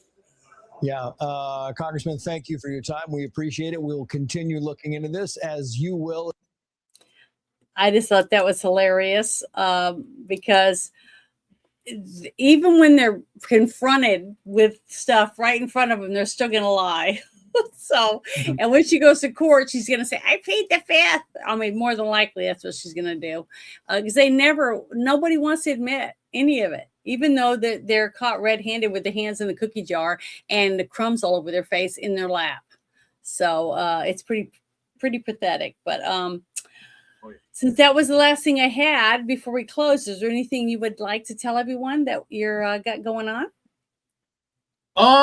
Not much. Well, I do want to share one thing, because again, just because it's important to me, I want to share the obituary information so that people can know what's going on here, what happened. I mean, if I don't pull it up here, just because it's on my Facebook, but again, I want to basically share it here. Because again, it's like sad that somebody passed away that used to be my fiance, and years ago, and I took care of her. It's just horrifying that she suddenly dies. Did you find out what happened? She had a pneumonia. Basically, it's like Kyle Busch in a way. It's kind of weird. She had pneumonia. And she went to sepsis, and she had hepatitis, and it just was terrifying. It just went really bad. Here, let me do this real quick. Hold on, let me do this real quick. Let me see here. Oh God, I can't get this right. Okay, it's a long one. I'll just send it to you so you can send it out. Are you going to put it in the private? I'll put it in the private. Okay. Oh my God. Are you kidding? I hate when it does that. Hey, I'm not going to say anything. I've already made 3 boo-boos tonight. I'm just no. Well, what's going on now, what I hate is it doesn't put the link. It puts the let me see here. Paste as plain text. Oh God, it's crazy. Yeah. So then I'll do it that. And you can click on that and share it real quick and put in the chat. I know it's a long one, but again, it's important that I want people to remember who she was, because again, here's what happened. I'll tell you the story really quickly. A very short story, and you want to share it or no? Yeah, I'm sharing it. I had to post it and open it. Now I'm sharing it. It's all right. There you go. No, it's fine. So then you can make it a little bigger so people would see. So How do I just excuse me. How do I make it bigger? You make it. Oh, you zoom in. How do I zoom in? I don't know how to do it with my mouse. On the top right hand side, you should see something on your. It makes it bigger. To zoom in. You don't see that? You want me to share it? Yeah. Here, let me share. Let me share. Sorry, I don't know how to make it. I don't know how to No, make it's fine. it. It's fine. I got it. Hold on. Quick. Share video, image, share screen. Okay, I'm gonna stop sharing. Yeah, that's fine. Okay, there you go. I can go make it bigger. There you go. See, I can make it bigger. Yeah, so then basically what happened here, I'll just tell you really quickly. I met her on August 29th, 2020. And I was staying in a hotel because my wife's stuff had been my wife passed away in February 18th, 2019. So when I went to get her things out, I had moved to a new apartment. When I put all the stuff in there, I couldn't go into the apartment. So I said, screw this. I'm tired. I'm going to go to a hotel and stay there. So I did. And the next day I ran into her and then basically was with her for a weekend. And then after that, right after that, she said, let's not talk to each other for a week because it was a very intense relationship when it started. Mm-hmm. So what happened is a week, she said, call me in a week, because I don't want to talk. I can't talk to anybody right now. I'm just like, whatever. She was just out of it. It was too much. So a week later, I contacted her and we went out to dinner. And that was our first date, per se. And then the next day after that, my father passed away.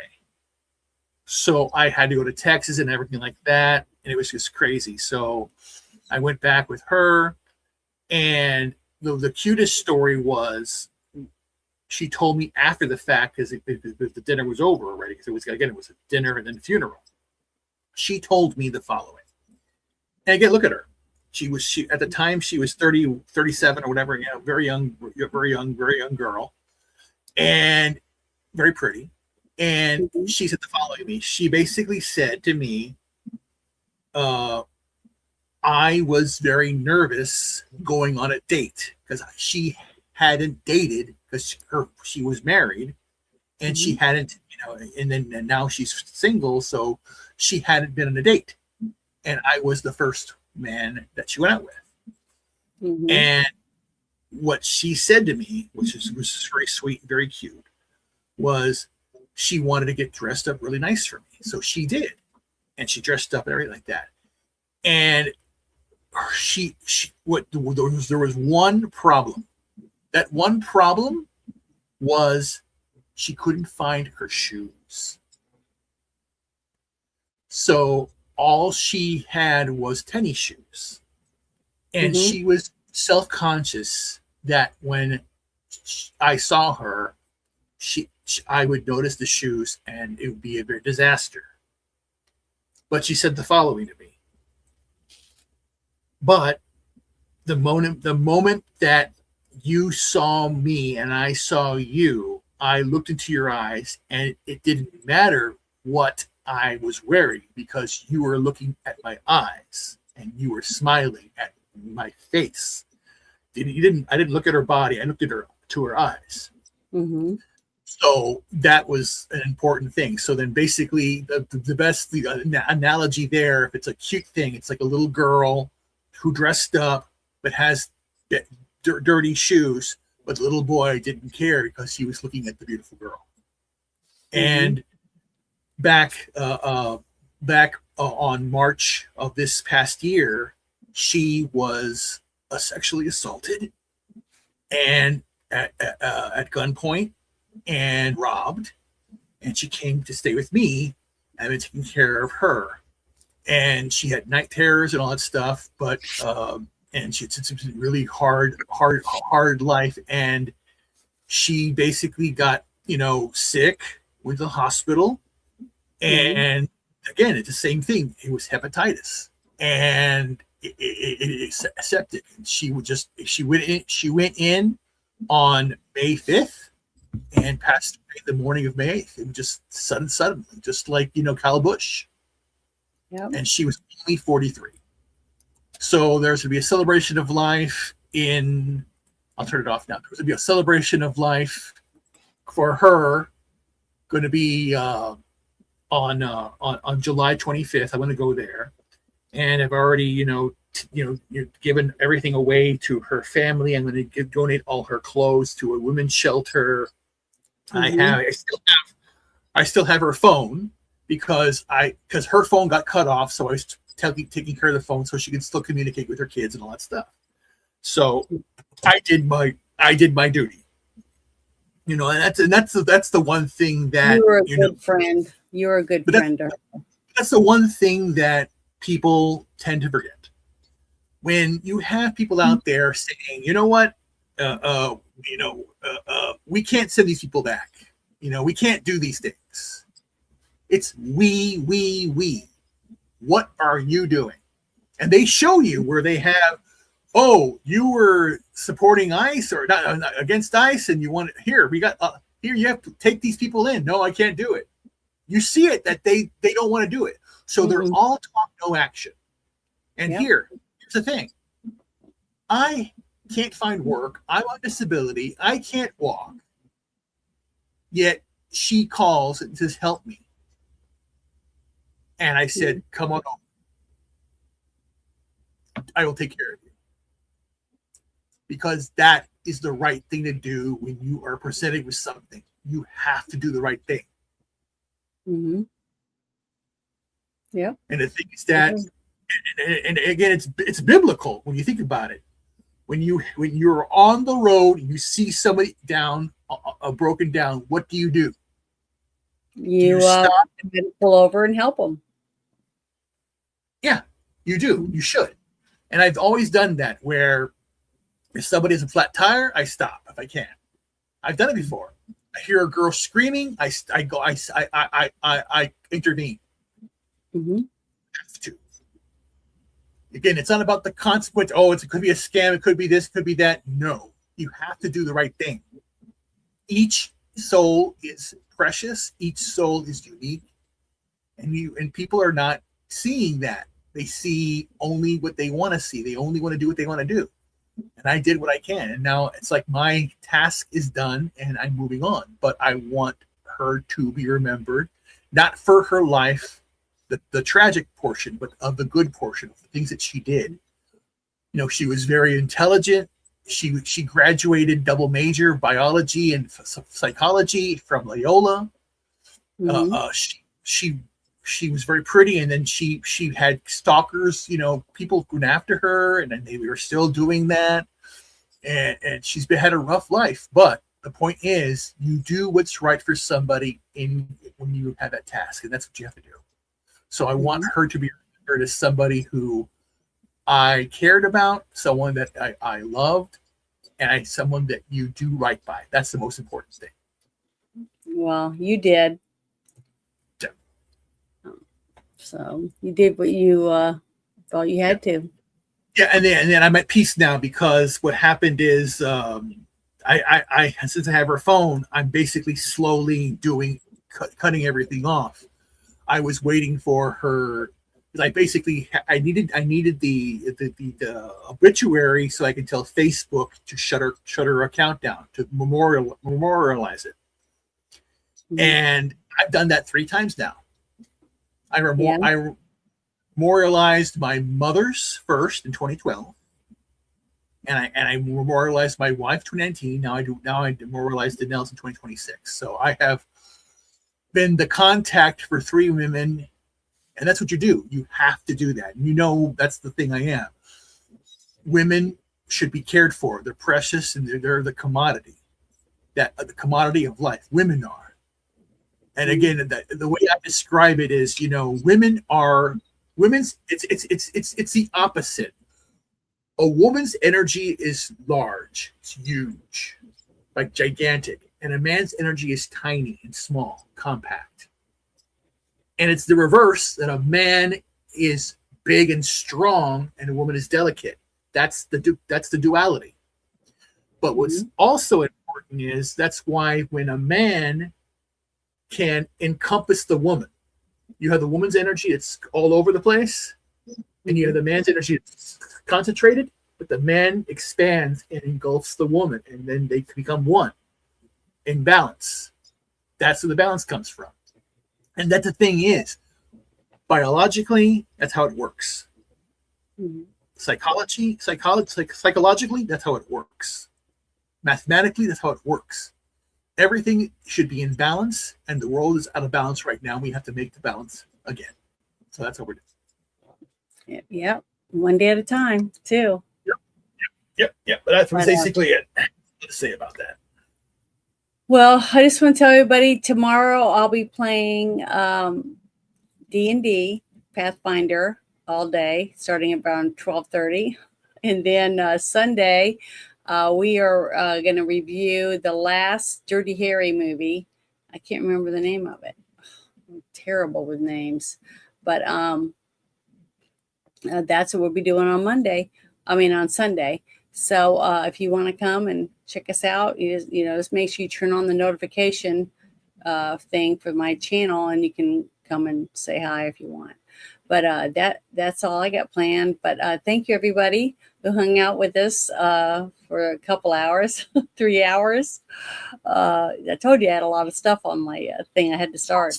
But it was a lot of different information, and all had to do with different types of fraud with our country. But thank you very much, and I hope you enjoy the outro of Tim Tebow Foundation for Kids. Thank you very much, and have a great weekend. Boys and girls all over the world are being abused and tortured. The worst moments of these children's lives, they're being videotaped, and they're being shared with other offenders all over the world. Many people would refer to this as CSAM, child sexual abuse material. They are suffering, and they don't think that anyone is coming to help them. But we can. We can build that army, and we can go get them. Come be a part of this team that is trying to push back this evil.